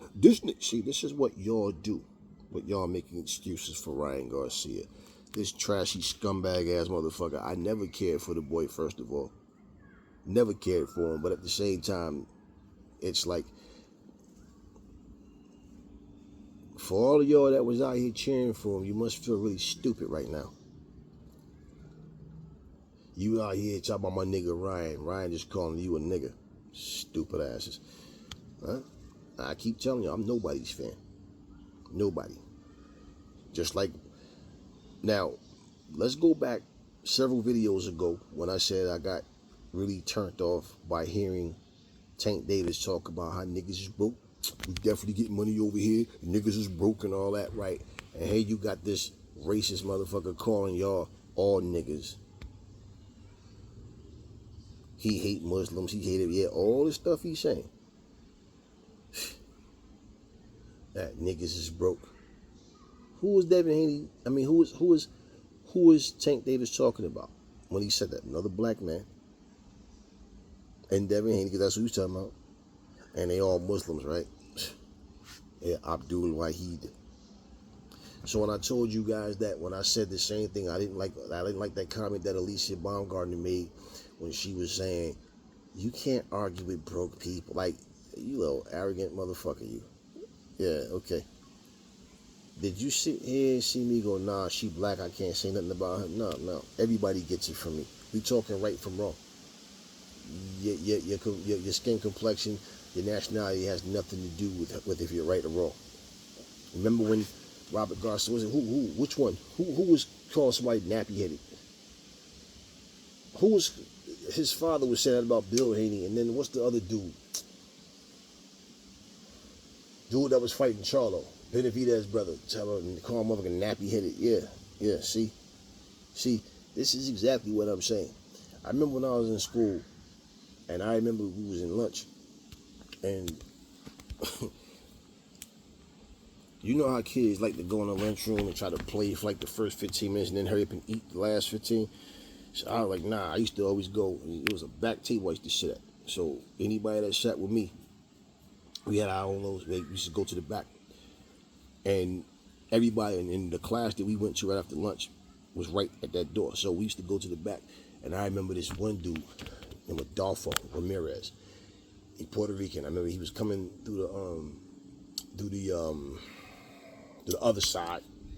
Like we was sitting, he was coming from the other side. And Adolfo was real loud. And this dude named Terrell Jackson had a real big ass head and skinny body, right? And we used to say like the Tweety Bird, because you know how the Tweety Bird had that big head and that little body. So he came in, and Adolfo had made this comment when he came in. He was coming in making them stupid noises with his hands and trying to sound like he's talking through a loudspeaker. And Terrell is coming in there, and then he was running. He was like, "Hey, stop running! Sit your big head ass down, nigga." Terrell didn't like that, neither did us. And we were all cool, but fuck that. We had to let him know. But Terrell responded and said, "Sit your bean eating that down, you goy old boy, motherfucker." And everybody just bust out laughing. So Darfo he was more mad because everybody was laughing at him. Like, you know, he got a little chuckle when he said what he said to Terrell, but when Terrell responded, everybody was really, so they wound up getting into a fist fight. We broke the fight up, but we got in the Darfo's face about what he said. And we talked to Terrell, and we kids. We were like 7th, 8th grade, seventh grade, and 7th or 8th grade. And Like I told Adolfo, I ain't never called nobody out their name referencing their nationality. I don't give a fuck about all that blacks and Puerto Ricans get along. I don't ever want to fucking hear you say that shit again. See, and this is what people don't understand. You think because you're cool with somebody, that makes it okay to be disrespectful, but you don't consider it disrespect because y'all cool. I told a little kid to keep his hands to himself because he hit another little kid. Man, I said, what did you hit him for? Because he's my friend. I said, oh, so that gives you the right to hit him. Now, suppose he hit you back, but he punched you in your face harder than you hit him, then what? But I didn't punch. I'm like, stop talking so much and learn to listen. Just keep your hands to yourself. I said, okay, if I slap you right now, would you like that? No. Okay, so suppose I said, but I know this kid. Does that make it okay? No. Okay, so keep your hands to yourself. Simple. Somebody hit the kid. He complained about it. But it turns out, this is a kid that he was bullying around. Like, playing, not so much bullying, just playing out now and not knowing when to stop. He made the kid rip his shirt. When the kid realized his shirt was ripped, that's when he slapped him in his face. So basically, it happened, let's just say if it happened 9 o'clock in the morning, the slap may have happened 12 o'clock in the afternoon. Whenever he realized that his shirt was ripped that he saw him. And he slapped him. Bottom line, if you'd have kept your hands to yourself, stopped playing around so much, that wouldn't have happened at all. You're the one initiating. You understand what I'm saying? So as we got older, and you see each other and you talk, and a lot of times a lot of people don't grow up. Then you have people that they will grow up and they'll say, hey, you know what, man, that's my bad, man. I remember this time such and such a thing happened, and I remember you said this and that's what Adolfo did. We saw Terrell here and there and all that, but like bottom line, that's the whole thing. Like I told him, I said, man, one of the hardest things for people to do is to not retaliate. So I'm not going to tell you not to retaliate. I just feel like it's not cool for people to display racism. Yeah, but what's the difference if you're going to retaliate, even if it's not racism, you still retaliate in a negative way? Well, at the same time, we're human beings, right? But we're not indulging in racism. What we're basically doing is letting you know to shut your fucking mouth. Like the video I dropped where you see Shields punishing that chick and people taking the video, all the contents. This isn't impressive. That is not meant to be impressive. It's basically meant to teach this big mouth trolling chick a lesson in respect. That's what it was about. This wasn't about, let me show off my skills. Everybody always want to comment on the wrong things. So at the end of the day, we take this shit serious in terms of how you treat people. And if you are going to sit here and tell yourself it's okay to be called a nigger, to be called whatever, and then you're going to sit here and say, but black people say it all the time. Okay, so I tell you what, it's just like, for example, gay people, like I said, gay people don't want to be called a faggot, but they call each other faggots all the time. And you want to know what? The same way, y'all know the Dave Chappelle story, right? How an executive called him to the office to talk to him, and Dave said he was like, all right, I know you ain't called me just to talk about pleasantries. What's going on? Well, yeah, the thing is, Dave, I just wanted to say, on your show, you can't say faggot anymore. You're like, what? Well, because it offends people. And Dave Chappelle said that he thought of it. All right, well, whatever. Then he said he got to the door and he thought about it. Like, wait a minute. Okay, so let me ask you something. What's the problem with me saying faggot on the show? The problem is, but you're not gay, Dave. And Dave said, well, I'm also not a nigger. But nobody's coming in here saying I can't say nigger no more, right? And he said she couldn't really respond to that. See, you see the point what I'm telling you? You can't help what your nationality is, but somebody who just decides that, hey, I'm attracted to the same sex or whatever, and I find it offensive for you to not be one of me and then calling me a fag. Do you understand that? Yet here you are black, you don't want to be called a nigga, but because there's many black people that accept that word and use it, oh, but everybody says it. Make that make sense. You hear women walk around here, bitch, I'm gonna come see you later. Bitch, hurry up. And they say bitch like they're just saying girl or sister or friend. Now, if a man call him a bitch, it's a problem. You see what I'm saying? But everybody can be a nigga. Everybody can be a nigga, but it's offensive to say cracker, spick, chink, guinea. All that's offensive. Coolie. It's not offensive to say nigger. Y'all don't understand how deeply rooted that word is and why people want to use it so bad. And that's why when I see these channels, I've so many channels I've right here on YouTube where I've put don't recommend this channel. There's channels I can't even deal with because once again, and a suit and tie doesn't mean shit except you having a suit and tie. Okay, so they're gonna bury your ass in anyway when you die. But they always take the most ignorant black person that they can find, sag his pants with his ass and his drawers hanging all out with some damn diamonds on his teeth, whole body covered in tattoos, nappy ass, stupid. Like they want them to look like it's like just look like you just woke up in the morning. You ain't did shit yet, but you just taking a picture. Got him looking got him looking raggedy as fuck. And then what happens? This is the poster boy for black Americans. So you understand what I'm saying to you? When I see people like Ice Spice and Sexy Red and all these motherfuckers and Doja Cat and all them, I'm just looking at them like everything is titties and ass. Everything is nudity. And your songs, they ain't talking about shit in the songs. Okay? But this is what makes money. That's all they care about. Do you understand me? And as soon as somebody want to make a song to uplift their people, something to build, and nope, that's corny. Nobody wants to hear that shit.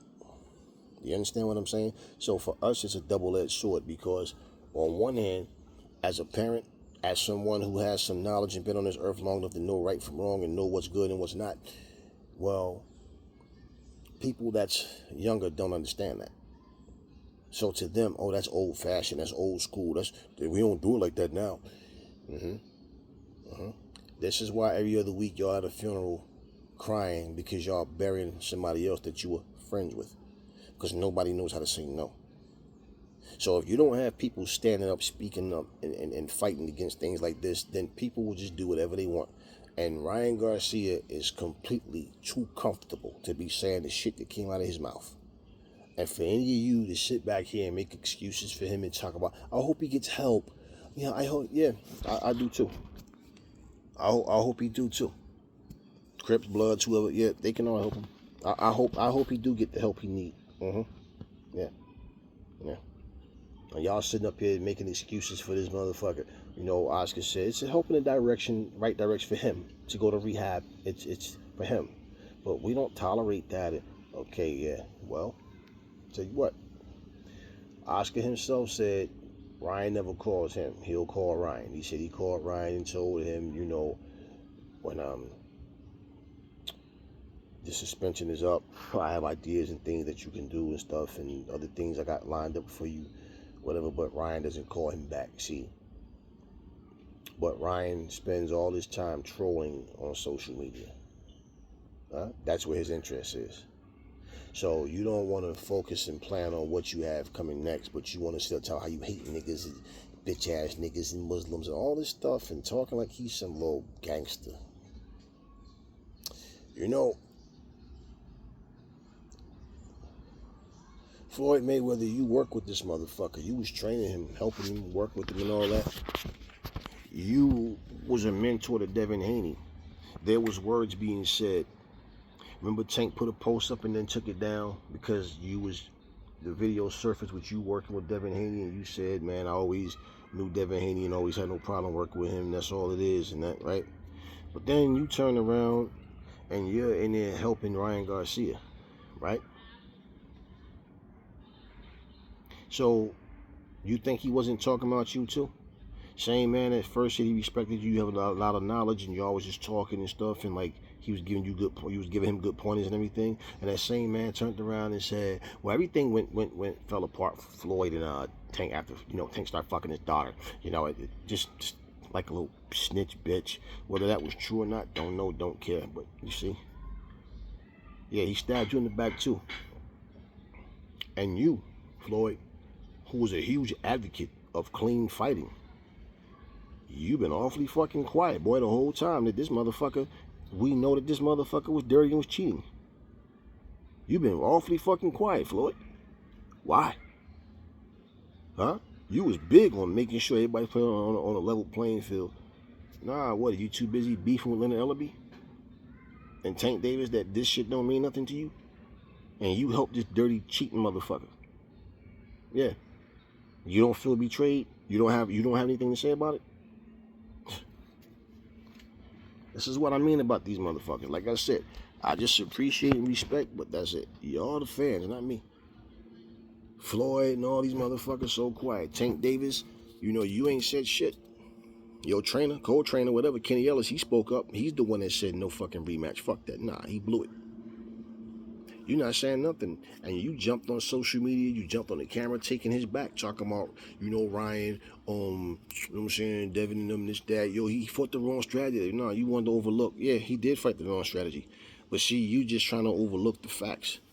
Then you gonna tweet talking about, yo, I'm out here sticking my neck out for you, talking about, better not let me find out that you guilty, we gonna have a problem. Yeah, you tweeted that bullshit. Yeah, you did all that sticking up for him, yet he turns around and says he hate black people. That's you. He hate Muslims. That's all supposed to be you, Abdul Wahid. And all y'all are sitting back quiet now. Y'all are crazy, man. Something is really wrong with y'all. Did all that, but you went against your black brother. You went against your Muslim brother for somebody who's racist as fuck and don't care about none of y'all anyway. But y'all sit back quiet. But as soon as you have a problem with another black man, you ain't gonna have no problem talking shit. All that shit you was talking to Frank Martin, all that shit you was doing. And this motherfucker trying to use your black ass to make money off of. See, this is what I'm saying. They don't want you. They don't like you. They don't want to be around you. But if they can use you for something, well, let's keep this nigga around till we get our way. Nobody should give this motherfucker a big fight. He don't deserve it. And if you do give him a big fight, you should beat his ass so bad that he need all his money to get himself fixed. That's real shit. I can't deal with people like that. I just can't deal with people like that. I don't like being around fake, fraudulent people. I don't like being around evil-hearted, mean-ass people. You see where I live? There's times like now, you hear kids playing. This is a big-ass area, all right? And those kids are way over there, but it's mostly peaceful out this way, okay? People love fireworks out here. They're always letting fireworks go, stuff like that. This is an integrated neighborhood. So I don't really know, mingle around with people too much like that. But that's my whole thing. Remember when I first moved out here and people were saying, you ain't gonna like it out there, man. And nah, I don't like these overly populated streets. I like my peace and quiet, man. It's all cool that you can go to certain places and chill, but when it's time to come home, I want to be able to lay my head down in peace, and that's what I have. You understand what I'm saying? I never said I want to live in an all-black neighborhood. I just want to live in a peaceful neighborhood where it's integrated, because we all can just chill. The less you talk to people, the better anyway, because there's always some drama people want to bring into your life. You understand that? All this racist shit that goes on, all this stuff that people want to nitpick about, but they want to act like they don't notice what everybody's doing. They only notice it when there's certain people. Some of you guys don't understand. Y'all just don't get it, and probably will go to your grave and not get it. But in all honesty, if you don't see the wrong in what people are doing because you find them entertaining,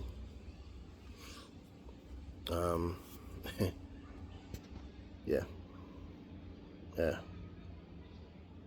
You find them entertaining. You don't realize how toxic they are.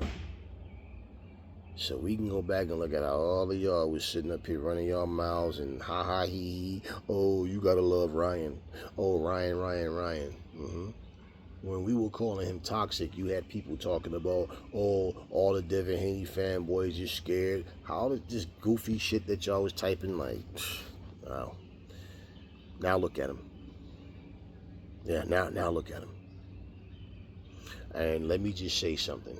And I'm not going to get deep into this because, but if somebody plan on putting hands on somebody or getting something done to a person, they wanted to go smooth and not get caught, it's best for them to not say anything. But for somebody who basically is playing that coon boy role and want to try to save their good graces with people, then you guys, what goes around comes around. And you'll find yourself in a situation where the same people that you thought were supporting you really aren't supporting you. So it's like I told you, man. Anytime somebody, and people don't understand this, but think about it. Anytime somebody has a fight, that person's from the Philippines, just say for example, and everything come out that person's mouth is, I dedicate this fight to my country. Oh, my country, the Philippines, right? But you don't hear them say, I want to just say thank you to my fans everywhere, all over the world, everywhere. And you're fighting right here in America, and all you talking about is the Philippines, right? So let me say this. They're letting you know, in all honesty, that I don't really care if you're my fan or not. I have a whole country behind me that cheers for me. I don't need you to cheer for me. You understand what I'm saying? They don't really care. You see a fighter hold up the flag of his country and the American flag as a joint together or something, wouldn't that be more respectable to you? You know what that means when people are waving their flag? You know what that means, right? And they're waving their flag on American soil, but bragging about back home where they're from. Now, I dare any one of you Americans, black or white, go to the Philippines and wave your fucking American flag in the arena. Sit there and sing the Star Spangled Banner. Oh yeah, you see how people come to America, sit in the arena, and then sing their national anthem and sing a bunch of songs and stuff in their languages, right? Yeah. Now let's see your American ass go to one of those countries and do that. Let me see you go to Mexico and wave the American flag. Let's see how fucking how long your ass lasts out there. Let me see you go to China and just wave your American flag around. I bet you wouldn't do it. I know you wouldn't do it. See, this is exactly what I'm talking about when it comes to shit over here. Funny thing about America, the national anthem wasn't even written by an American. It was written by a Frenchman. But you understand what I'm saying? People come here for opportunity, but quick to, my flag is this, hang the flag outside. And I don't care, it doesn't bother me purposely. It doesn't bother me. The purpose of what I'm saying is they're showing you. I don't care about you. I care about my country. You know what people do when they come to America? The plan is, I'm going to work here, send money back home, build a house. Right? Build a house, save whatever I can, but build a house, keep sending money back home. And then what do? When they leave America, they plan on retiring. Now I'm going to go back home, live off my pension, live off my Social Security like a king or a queen. And this nice big home that I've been building over the past 25, 30 years. Then leave with the middle fingers up. Do you understand what I'm saying? So yeah, let's go to America and get all we can get and then say fuck them on the way out. I respect fighters for what they do. I don't necessarily like these people. I don't know them. But one thing I will tell you is, if you think he comes like I think Salvador Sanchez was a bad motherfucker, and I always said that. But let me tell you something. If somebody decided I was a good guy because they from the same place that he's from, the second I say I think somebody's better than him, now all of a sudden I'm racist, or we not that cool no more. All of a sudden it's, yeah, fuck them. Because they're just letting you know that they're racist. And their acceptance of you was because you spoke highly of someone that's their same nationality. Do you guys remember when William, the refrigerator Perry, played football for the Chicago Bears? And they had these blue shirts out with his face on it and his thing. He had became this real big overnight star, right? And I remember I had one. My mom bought me one of them shirts when I was a kid. I never liked wearing like people on my shirts. I don't mind like Marvel characters or something, like real actual people. I just never liked that shit. Okay, but anyway, so I remember when we were at this place in New Jersey called the Union Market, okay, in Union, New Jersey.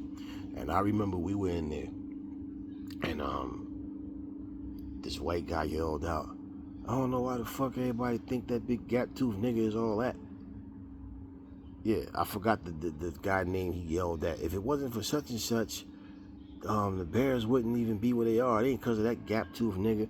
Man, that dude got his ass whooped. What the fuck made him decide to act like that was beyond me. I was a kid when this happened, and I got this shirt on, and these dudes whooped on his ass. Okay. Union, New Jersey, when I was there, I didn't live there. I lived a couple of towns over from there. But when I was there, I'm saying it was predominantly like a white neighborhood, and they didn't like black people coming up there. There's also a place called Maplewood, New Jersey. They did not like people coming up there. Maplewood was connected to Irvington, New Jersey. Okay, and I lived in this place called Irvington, New Jersey at the time. And I'm telling you right now, that motherfucking place was racist as hell. Irvington was racist when I first came there. As time went on, the more the blacks moved in, everybody else that was there moved out. There was a lot of Polish people, a lot of European people was there. And I'm telling you flat out, my mother and father never taught any of us to hate anybody or dislike somebody because of their skin color, whatever. They taught us respect people that respect you. Okay? Always keep your eyes open. Don't be naive to think everybody's your friend. It don't matter what nationality you are. You got people in your own family sometimes that you don't even trust. Okay? But what I'm telling you is I watched all of these neighborhoods change.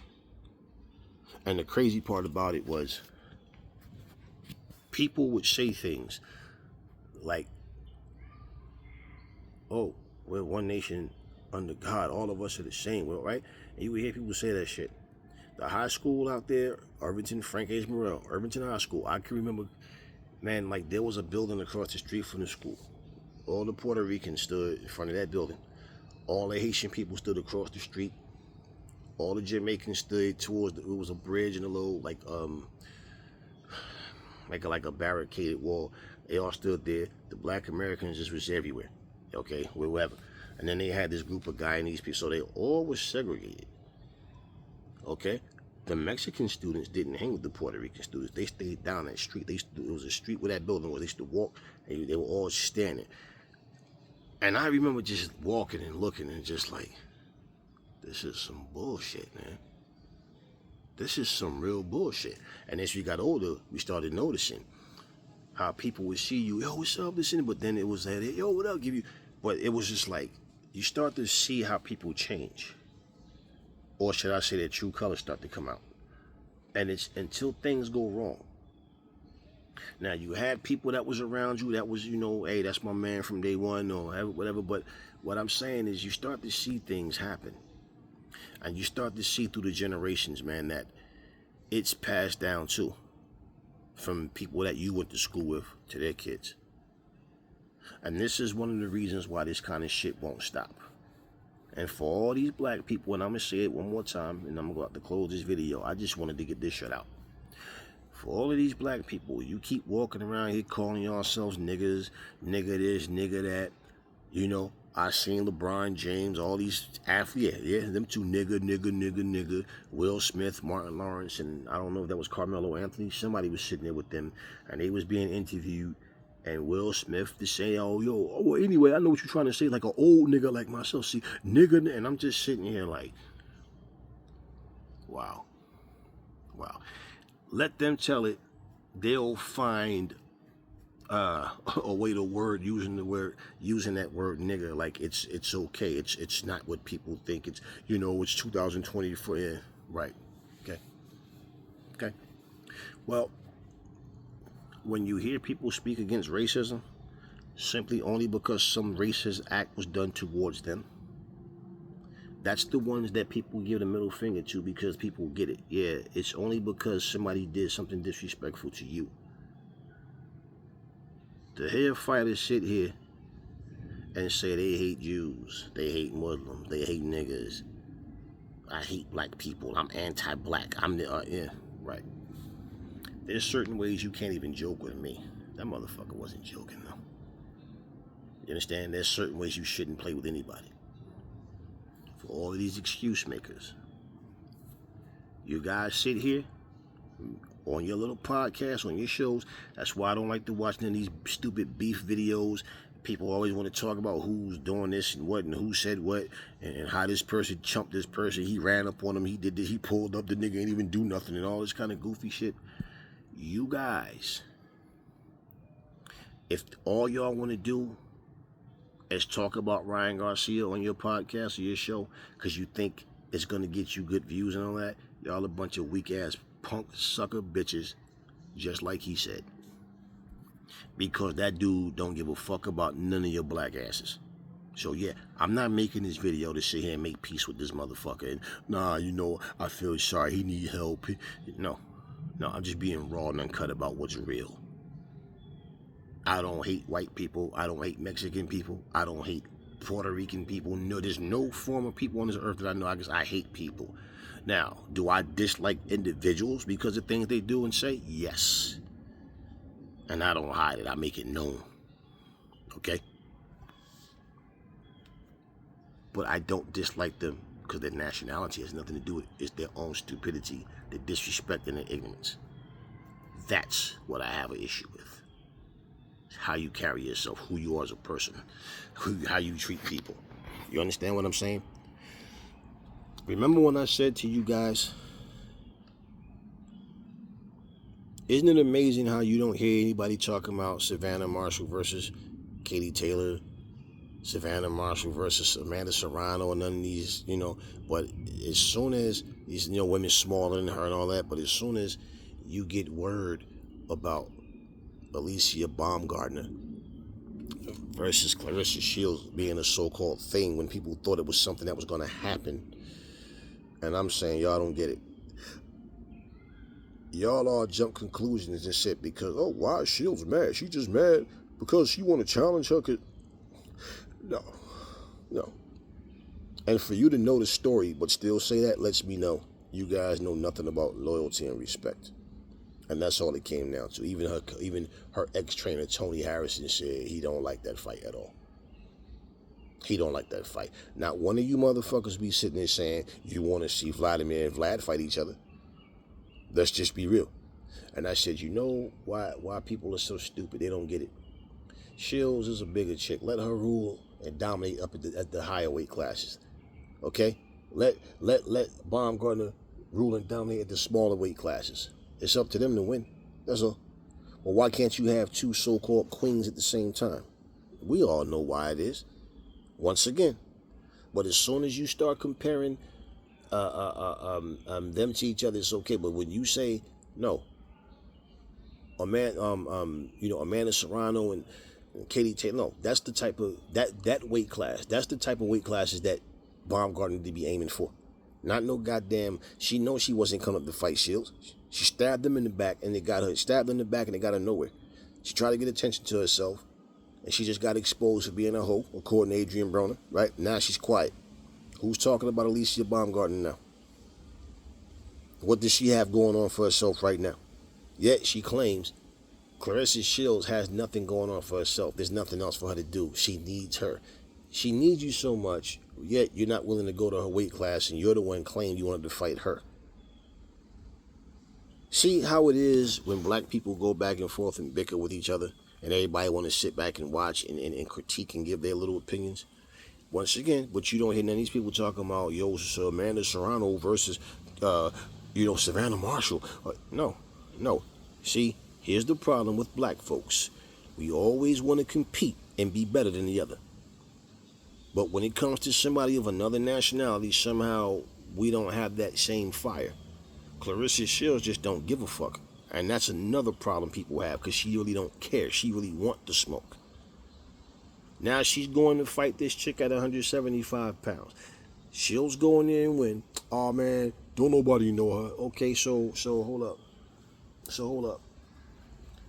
Most of these fucking people didn't even know. Most people didn't even know that what's her name was still fighting at Hannah Gabriels was fighting. And she was champion at 175. Okay, so who the fuck did Hannah Gabriels beat that you knew at 175?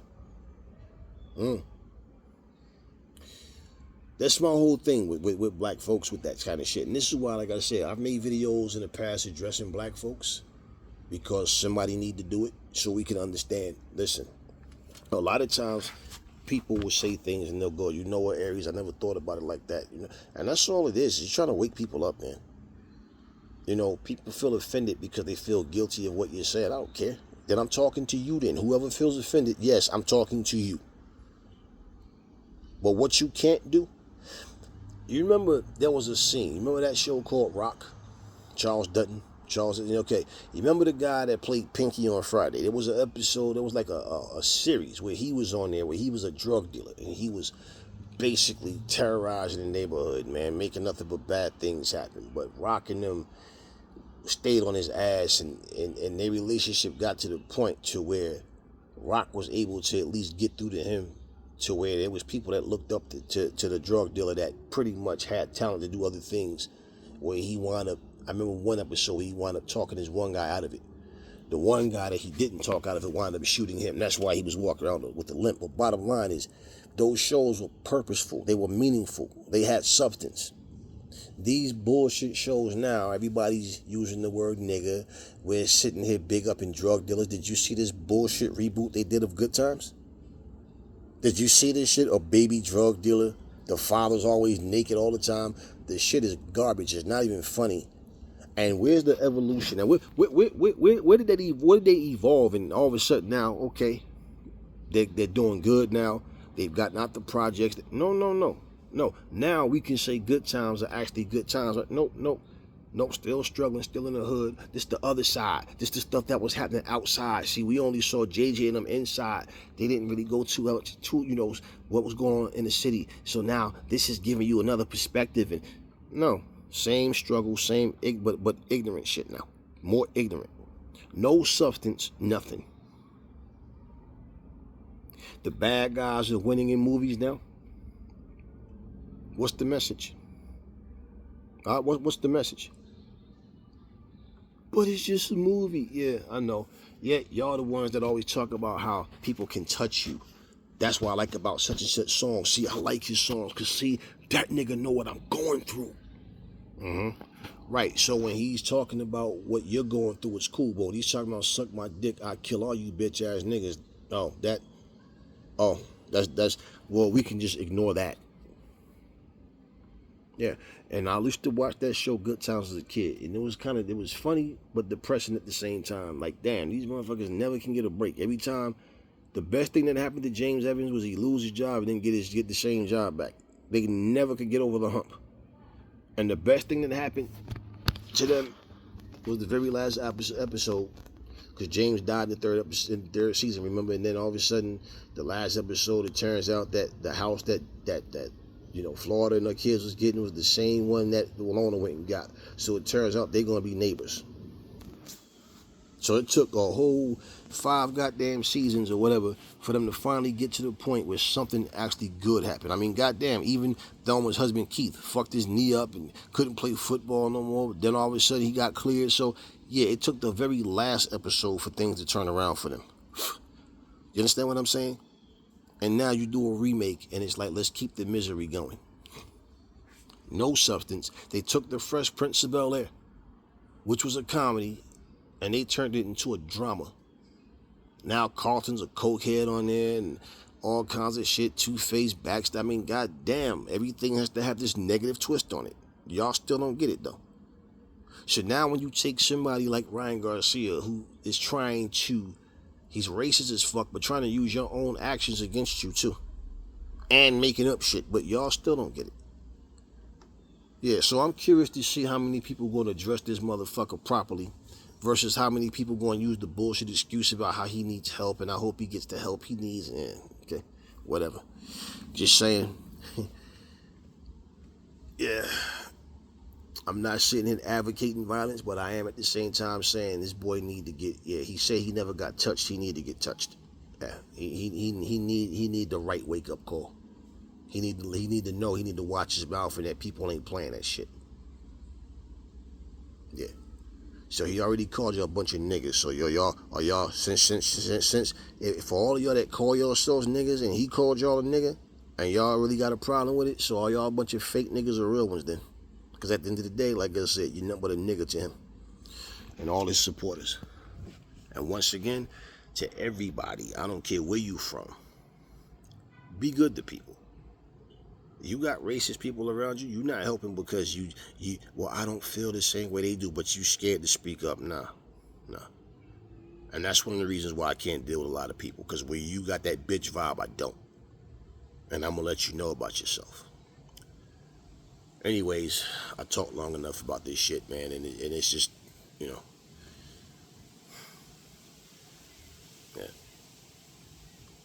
Yeah, so Ryan blew his rematch with Tank Davis. Whether it was going to actually happen or not, don't know, don't care. But he blew that. That's just off the table. He's expelled from the WBC, and he's making an ass out of himself. And for the idiots that's still riding with him, still ha ha he, yeah, okay. Just make sure when he gets touched, just make sure when he get his when he get his payback, that y'all got the same ha ha he. We'll laugh it off, Ryan. It's just karma, yeah, because it's coming. Stupid motherfucker. He's an ignorant person, and when I listened to what he was saying, I'm like, yeah, he means what he's saying. He means it, and I mean what I'm saying. Never fall in love with lies. Remember, the truth brings hair to people, and I will catch y'all on the next video.